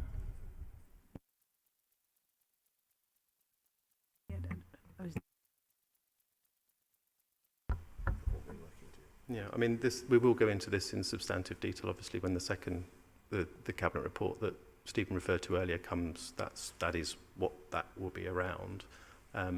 So just exactly what's the concern and the question that you're asking there, Councillor? So will the how will those assets actually be quantified in terms of how it actually owns them? Does the Bristol City Council own those assets wholly, or is it owned by partly the, Westminster in terms of the government so grant? I mean we have been through the grant conditions I mean, like I said, we're going to get into a lot of very detailed issue here. We have been through all that detail. We're very happy to get into it in that second Cabinet report in terms of what value we have to place on it. Some of that I think needs to be done in the exempt session as well, because some of the grant conditions and etc. will be subject to discussions that are still ongoing. But the principle is very clear, I think, and simple, which is that all of the heat network assets, the ones that are subject to the recent government grant funding, which was called HNIP from memory, and which is why we set up this special purpose vehicle in the first place. It was a requirement of the grant. So those assets are in there.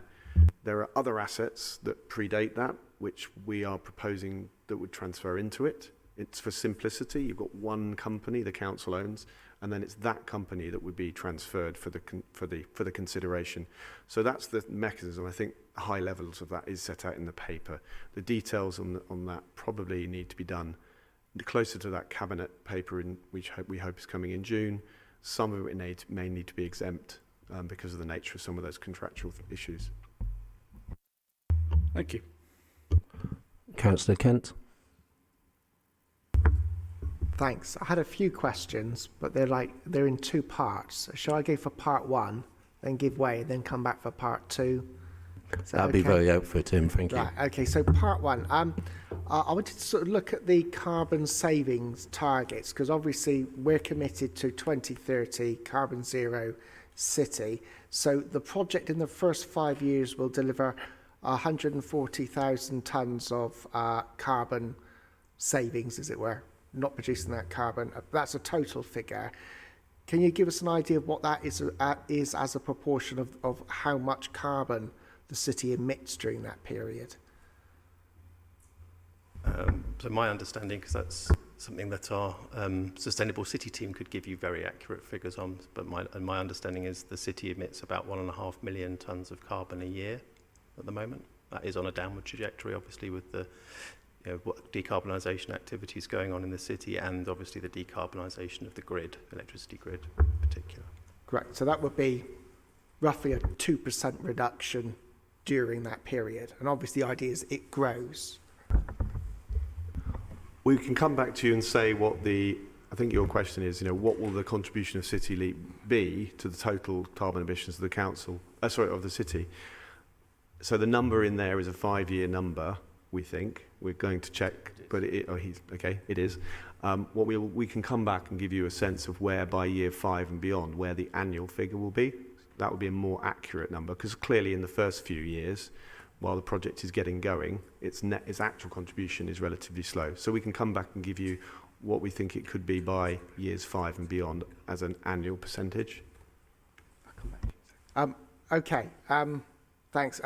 I guess the reason I asked that is, it's a really good positive statement here today by Brita McIntosh, Senior Vice President of Amoresco, who says the announcement of the Bristol City Leap project is the first time that a UK city has embarked on such a comprehensive, transformative plan to decarbonise the entire city's energy system by 2030. So I guess my big question is, how do you decarbonise the other 98% in 2 years? Well, you can or ask will they the. be a bit ambitious in that? You could possibly ask Amoresco what they want to do beyond the 14%, and we certainly welcome their interest in our city, because if it weren't for City Leap, they wouldn't be thinking about Bristol today. As for the wider issue of the 2030, that's a city target. I mean, obviously the council's targets relate to 2025 getting to net zero on our own estate. Yeah. That's clearly where City Leap will play a key part, as we're getting to EPC-C on social housing by 2030. So we've got to look at tangible things where we control. We would love Amoresco to play a leading role more broadly beyond this council's estate. And as I say, they'll be coming here, if we conclude the deal, because of City Leap.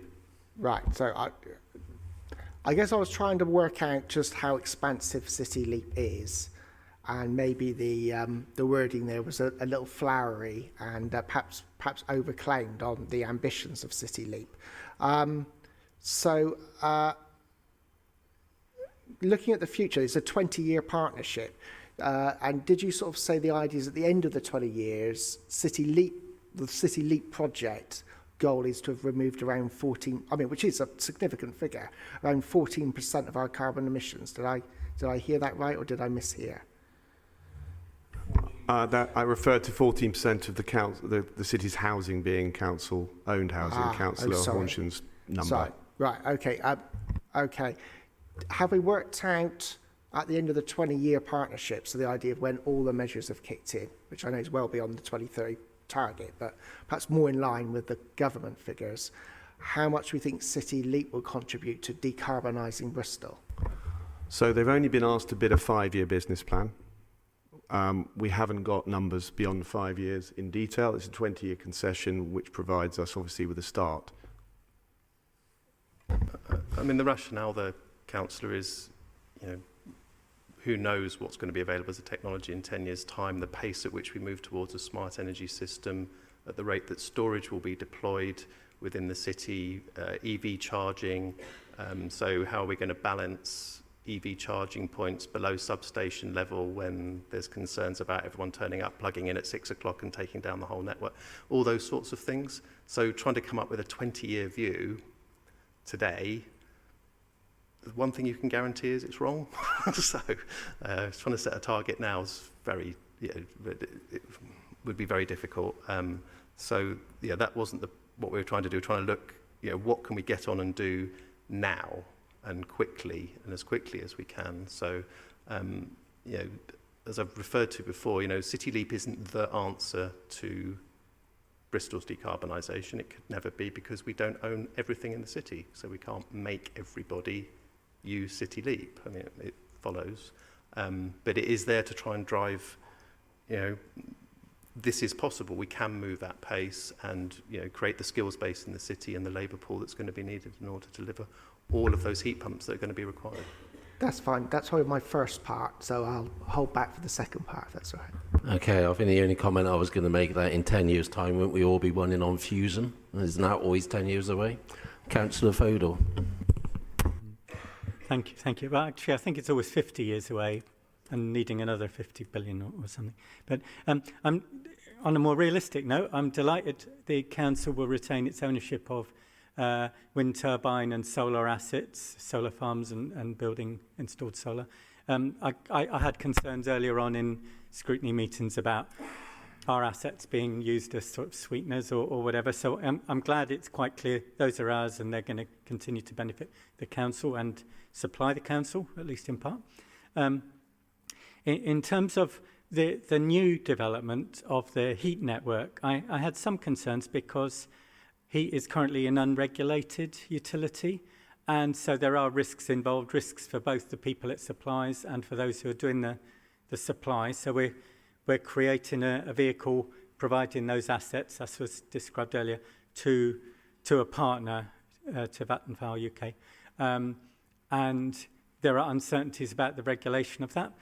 Do we think there have been reports which I think I quoted in Cabinet about a year ago about very high-priced heat affecting social housing tenants who are dependent on it. So I'm hoping that won't be the case.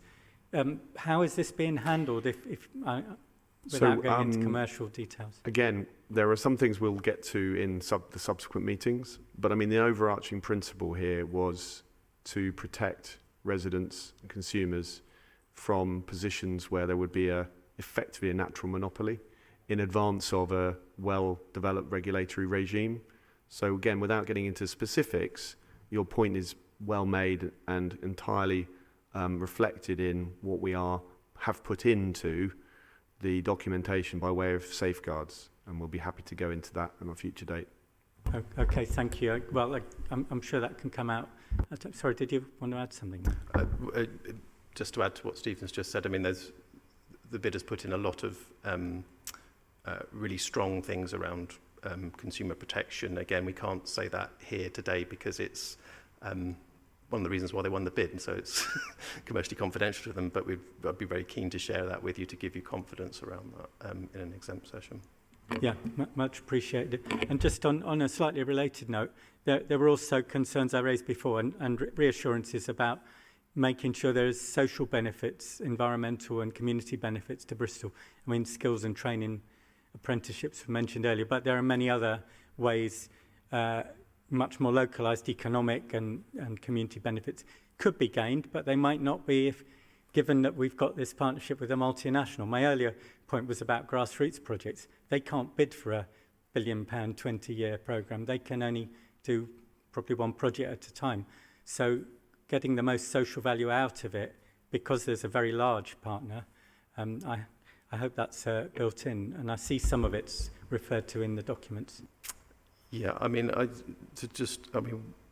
we did reference it certainly in the January Cabinet report. I think there is still a reference in this one to the phenomenal effort that our community energy groups put into engaging with the City Leap bidders, supported by some of our sort of key local businesses that work in the sustainability sector, which was fantastic to see, frankly. They do it in their free time because they genuinely believe in community energy and the benefits that it brings to residents of Bristol. So we were delighted to see that engagement, and I believe that's been borne out in the bids that we subsequently received from both bidders, and very much look forward to sharing that detail as we get to the end of the transition phase. Before I go back to Councillor Kent for part 2 of his magnus opus, just wanted, I think when the City Leap profile was put out, I think there was talk about in the region of £1 billion. Obviously, that's largely focused on the council's own estate and so on, and I think a wider figure for decarbonising Bristol for the whole city is closer to 10 times that amount. So presumably we would be looking to encourage, as David has said on several occasions, City Leap is not the only solution, it's part of the solution. So presumably we will also be looking at other avenues and other routes, and I assume we will still be trying to encourage central government to provide public funding in the form of grants and so on to help us get to zero carbon. So absolutely, and obviously the figure of £1 billion was a reasonably well-sourced one, but it was an estimate. Now what we have in the paper here is 424 million, but in 5 years, not 20, or you could say 5 years, not 9 years, if you count 2030 as your target. So take your date, make your choice. It's a significant down payment on the investment we need to make in decarbonisation. And one of the key points is it's much more likely, I would say, in general terms, that national governments will take notice of places that have significant co-investment to make in their cities. So it is absolutely explicitly there as an incentive to get Bristol to become an even more attractive place to draw down national and other sources of money. So yes, it's explicitly designed. We are going to be making co-investments with, I believe, we talked about the HRA earlier. Now we haven't made a decision to put money in for the for social housing retrofit, you know, specifically within this contract, but elsewhere, full council approved a budget and noted a 30-year plan for the HRA recently that has an £80 million figure in it. Now, clearly that's a very material amount of money, which we could consider, subject to a cabinet decision, investing with City Leap as our delivery partner, which will be in turn very likely to be noticed in central government, who have already been very active today in noticing City Leap. So it gets you noticed, it's more likely to attract more money, is my view. Okay, my second question, and I can hear Tim panting in the background, is looking at this in some other work that I've been doing with other members of the council, is one of the things that has become increasingly recognisable is that renewable energy is a strong incentive for private investment. What we've had problems with both here in this city and elsewhere is retrofitting is not always seen as such an encouraging investment.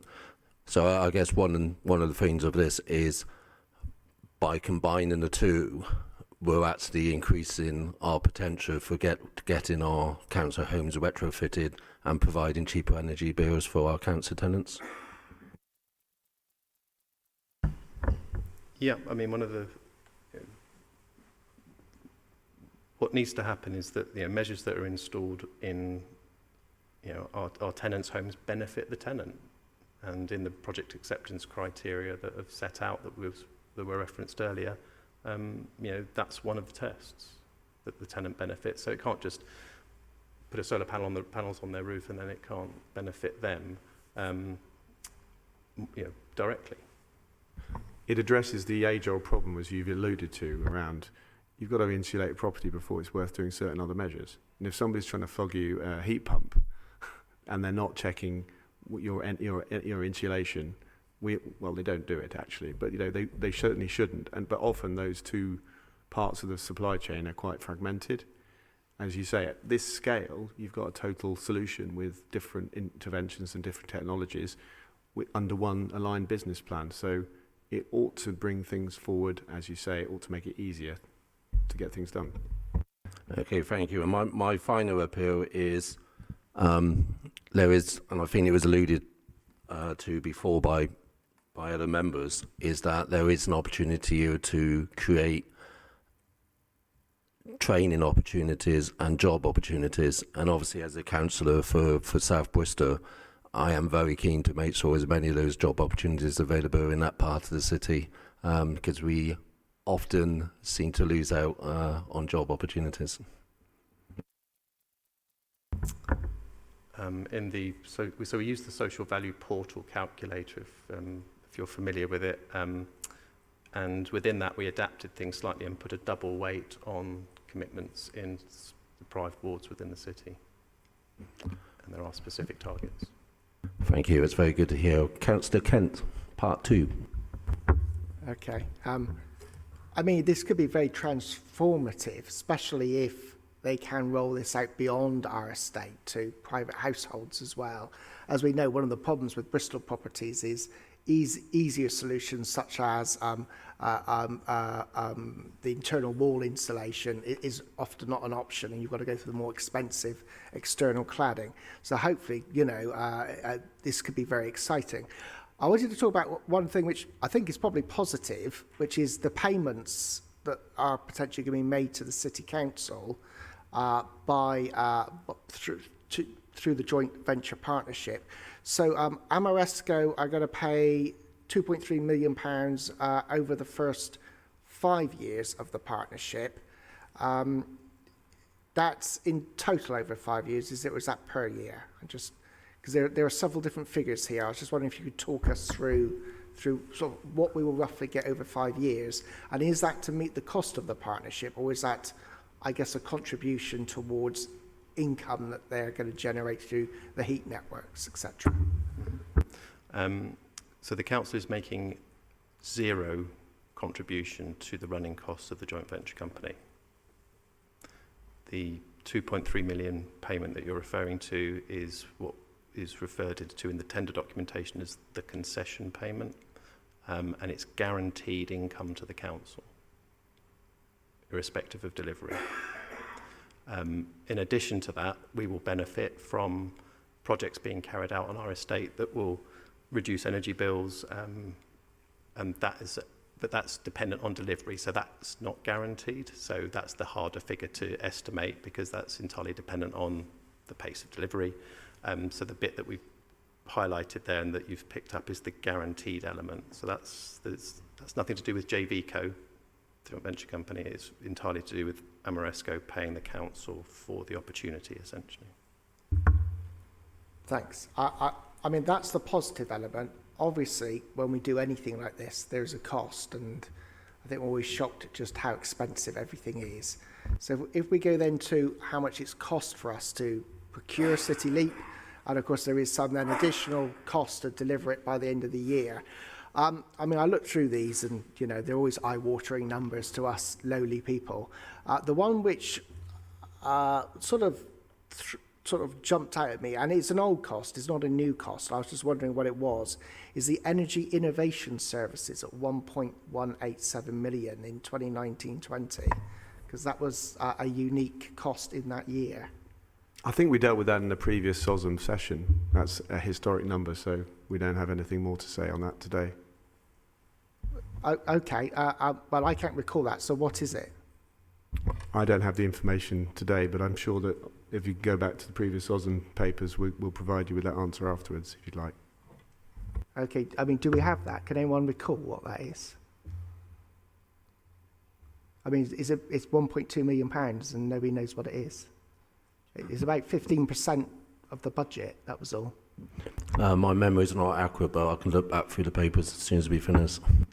Okay, so just Sorry, I'm not saying we don't remember, I'm saying it's not relevant because we've had many discussions about the sum which, as you well know, Councillor, was funding through Bristol Energy for works in preparation for City Leap. If you're trying to allude to Bristol Energy, it's that. It's been dealt with 2 or 3 times at previous meetings. Latterly, in my recollection, you took a budget paper to Cabinet in, when was the last budget paper? March? November? We have, all I'm saying is we have done this and we have had a conversation about it. I've only ever had one meeting with you on this before. Sorry, OSM has done this. Yes, and but this is I wasn't a member of OSM then, so it doesn't stop me from asking questions, yeah, even if you don't like the question. Sorry, I'm simply saying this meeting is to talk about the outcome of a procurement. And if you want to discuss a conversation that we had 2 years ago, we're very happy to do that. We'll need to have some advance notice. What I'm discussing is the figures that are presented to us here in the report. And I just asked a simple question. I had a suspicion, I wasn't actually sure, but that figure particularly stood out. My real question around that was then, what was it? Because it is a lot of money. I mean, what did you get out of it? And I'm very happy to refer you back up, and we'll write to you afterwards if you like. Because we don't have the information today, because we have been focusing on the City Leap procurement.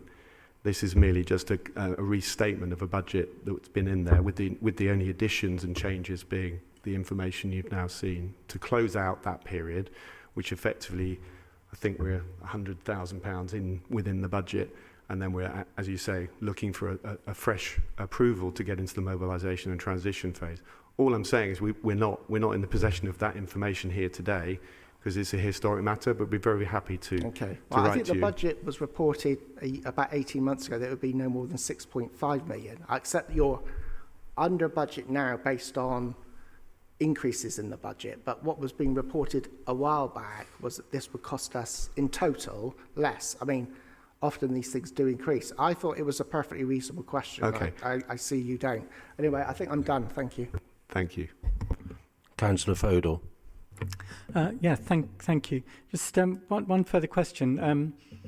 So 6-9 months ago, it was announced that one of the opportunities for the council was to provide consultancy to other places on energy projects. But this report transfers our energy services team to the joint venture. So will we no longer have that that skill within the council that we presumably were hoping to raise income to sell to other authorities, other organisations?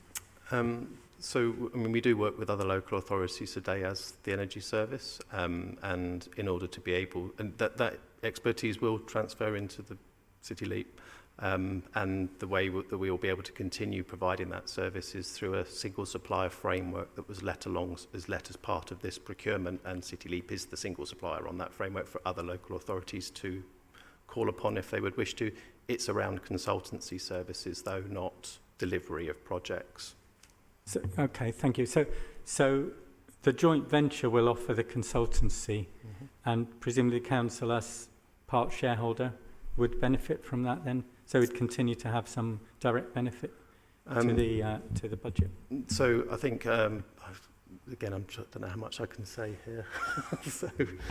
Yeah, I think we'll probably come back to you on that one, because I think the agreements for sharing out income between the joint venture are confidential. Okay, I appreciate it's treading on Sorry. sort of difficult ground. Do we have any more questions? Councillor Gollop. Yeah, thank you, Chair. I sort of wanted to pull together a number of strands, but also, David, to go back to, I think, a question I asked you the first time you presented City Leap to OSM, however many years ago that was. And that was being particularly parochial, but it was regarding residents of my ward as an example. In that, I think my residents, like most citizens in Bristol, recognise the imperative need for decarbonisation. They recognise that they are not going to get benefits because they do not, for the most part, live in council properties. But they would like to be able to contribute to it, and they would like to retrofit it, but they do not have any independent, trustworthy source that they can look to for advice and guidance on what technology they should use and how they should do it. Now, the answers that you've both given tonight are along the lines that the benefit will come because Bristol will be seen as a innovative city on decarbonisation, that will attract businesses, that will attract people who can give the advice. But the energy service will not be part of the city council, it will be part of the City Leap. So I'm just worried how we can sell this to most of our residents who are not in council property and actually tell them the positive news, because I'm not quite sure how long it's going to take for my residents to be able to have a reliable source of advice on how they can decarbonise. And I'm being realistic, my residents are more able to afford to do that than many residents, but they do not know how to. So I'm really just saying that I think the council or someone is missing an opportunity here, because the council is trusted, the council is recognised as an independent arbiter in these things, whereas anyone who knocks at the door selling anything to do with energy services is generally not necessarily to be trusted.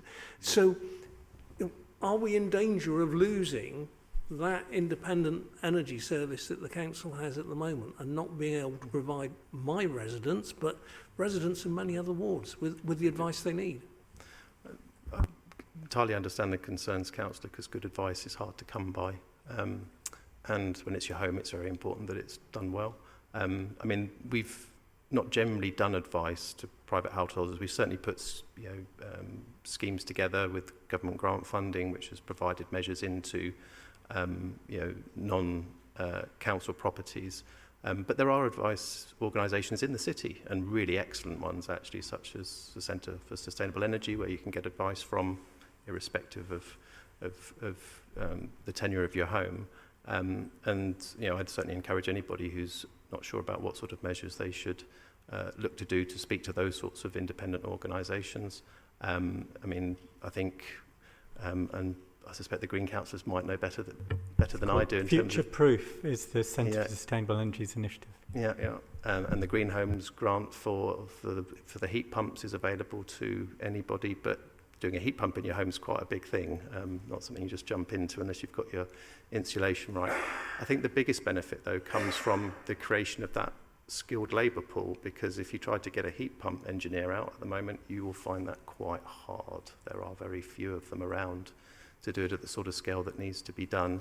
And you know, obviously there's been a big drop-off in the delivery of solar PV recently with the ending of the feed-in tariff scheme. I mean, it's just a truism, unfortunately. So we're hoping that by, you know, stimulating the market effectively by doing all this delivery on the council's estate, we reinvigorate those markets so that businesses are prepared to invest in that skills basis and be available to anyone who wants to access that kind of technology.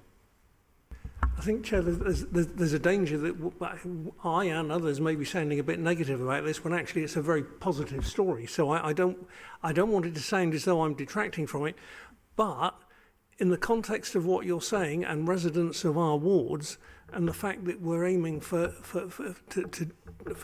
carbon neutrality by 2030,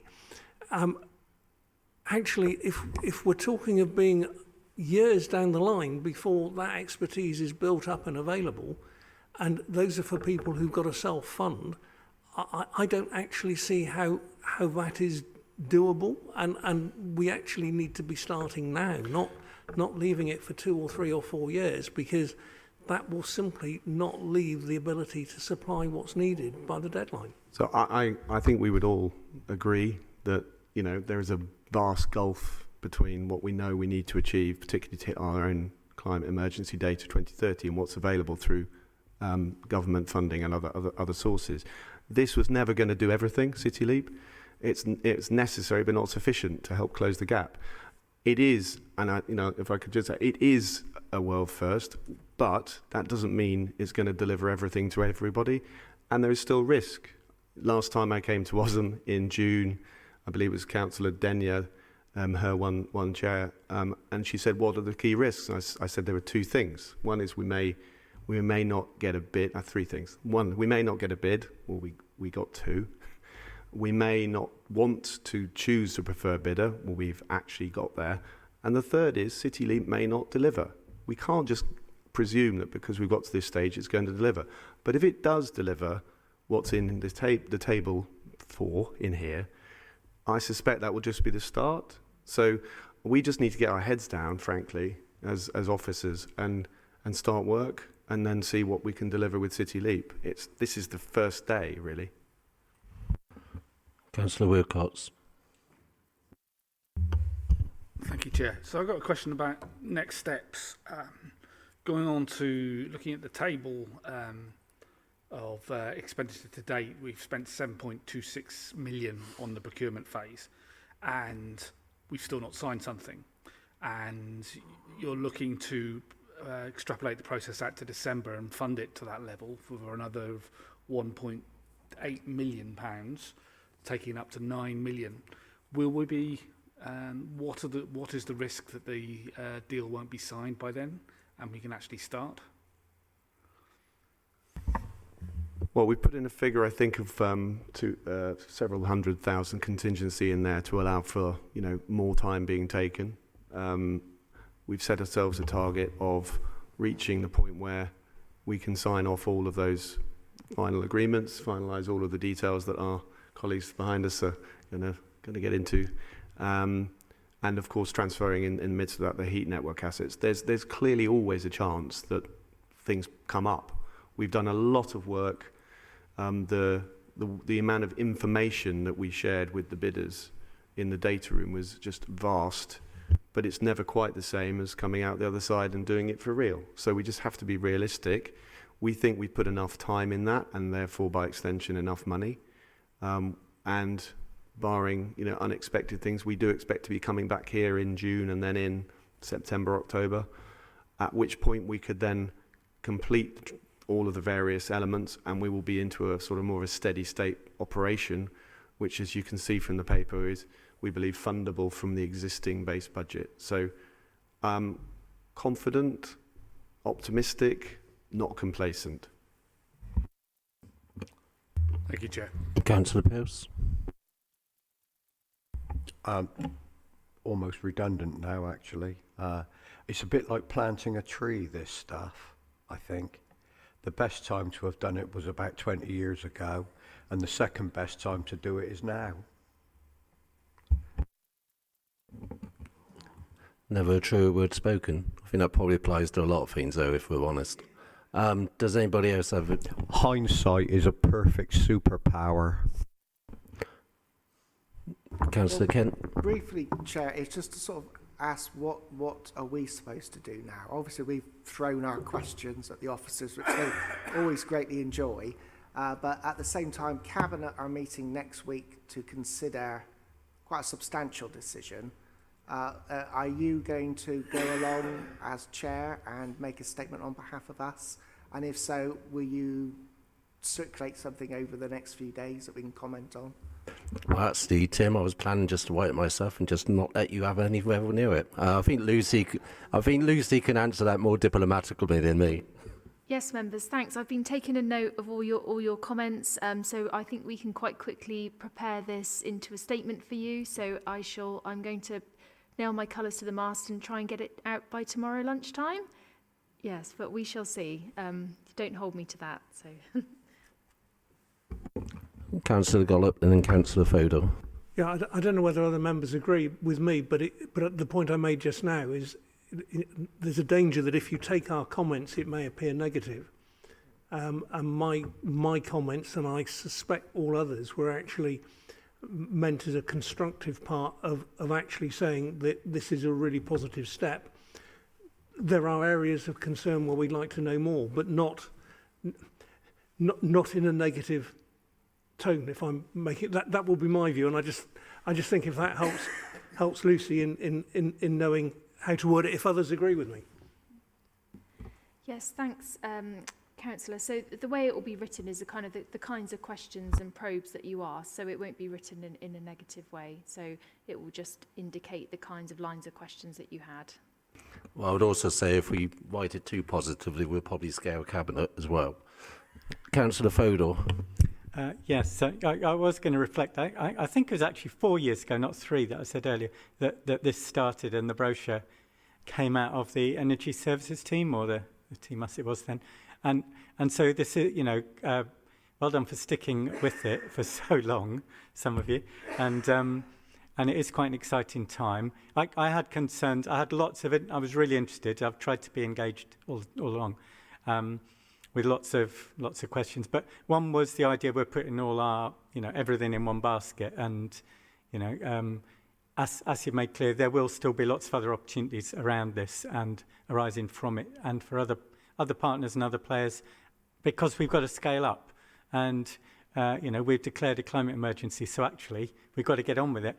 I think my only sort of thought now is, what do we say to people who read the headline and then think, oh, right, they're going to come and sort something out now, because kind of people are impatient, and they also read kind of a bit further ahead than we've got yet. So how soon will projects be on offer or initiatives be on the ground? Can we hope? Well, I think one of the things we tried to do in the council's press release is to be really precise, and there will be further opportunities and further commentary over the summer. My suspicion would be, as we've just discussed, there'll be things that we'd like to brief you on, some of which will be exempt in and around Cabinet, and we need to give sufficient time, but also subject to meetings we haven't yet had with the preferred bidder, but which we will be starting in 10 days. We know they'll be wanting to get out to talk to city stakeholders. You can see their enthusiasm in their own press. So I'm certain there'll be more messaging, but our messaging today has been, we hope, striking the tone that this is a really important step, but it's by no means everything to everybody, and there's still work to do. And I think I'll just finish off by saying, just to remind everyone that this will be coming back to scrutiny at least twice more this year, and obviously we still have a lot of questions to ask, and there's still a lot of work to do by all sides, and unless there's any more questions, I'm going to thank the officers for coming along, thank my colleagues for their penetrating questions, and bring this meeting to a close. Thank you very much. Oh, no, actually we've got 2 more items on the agenda.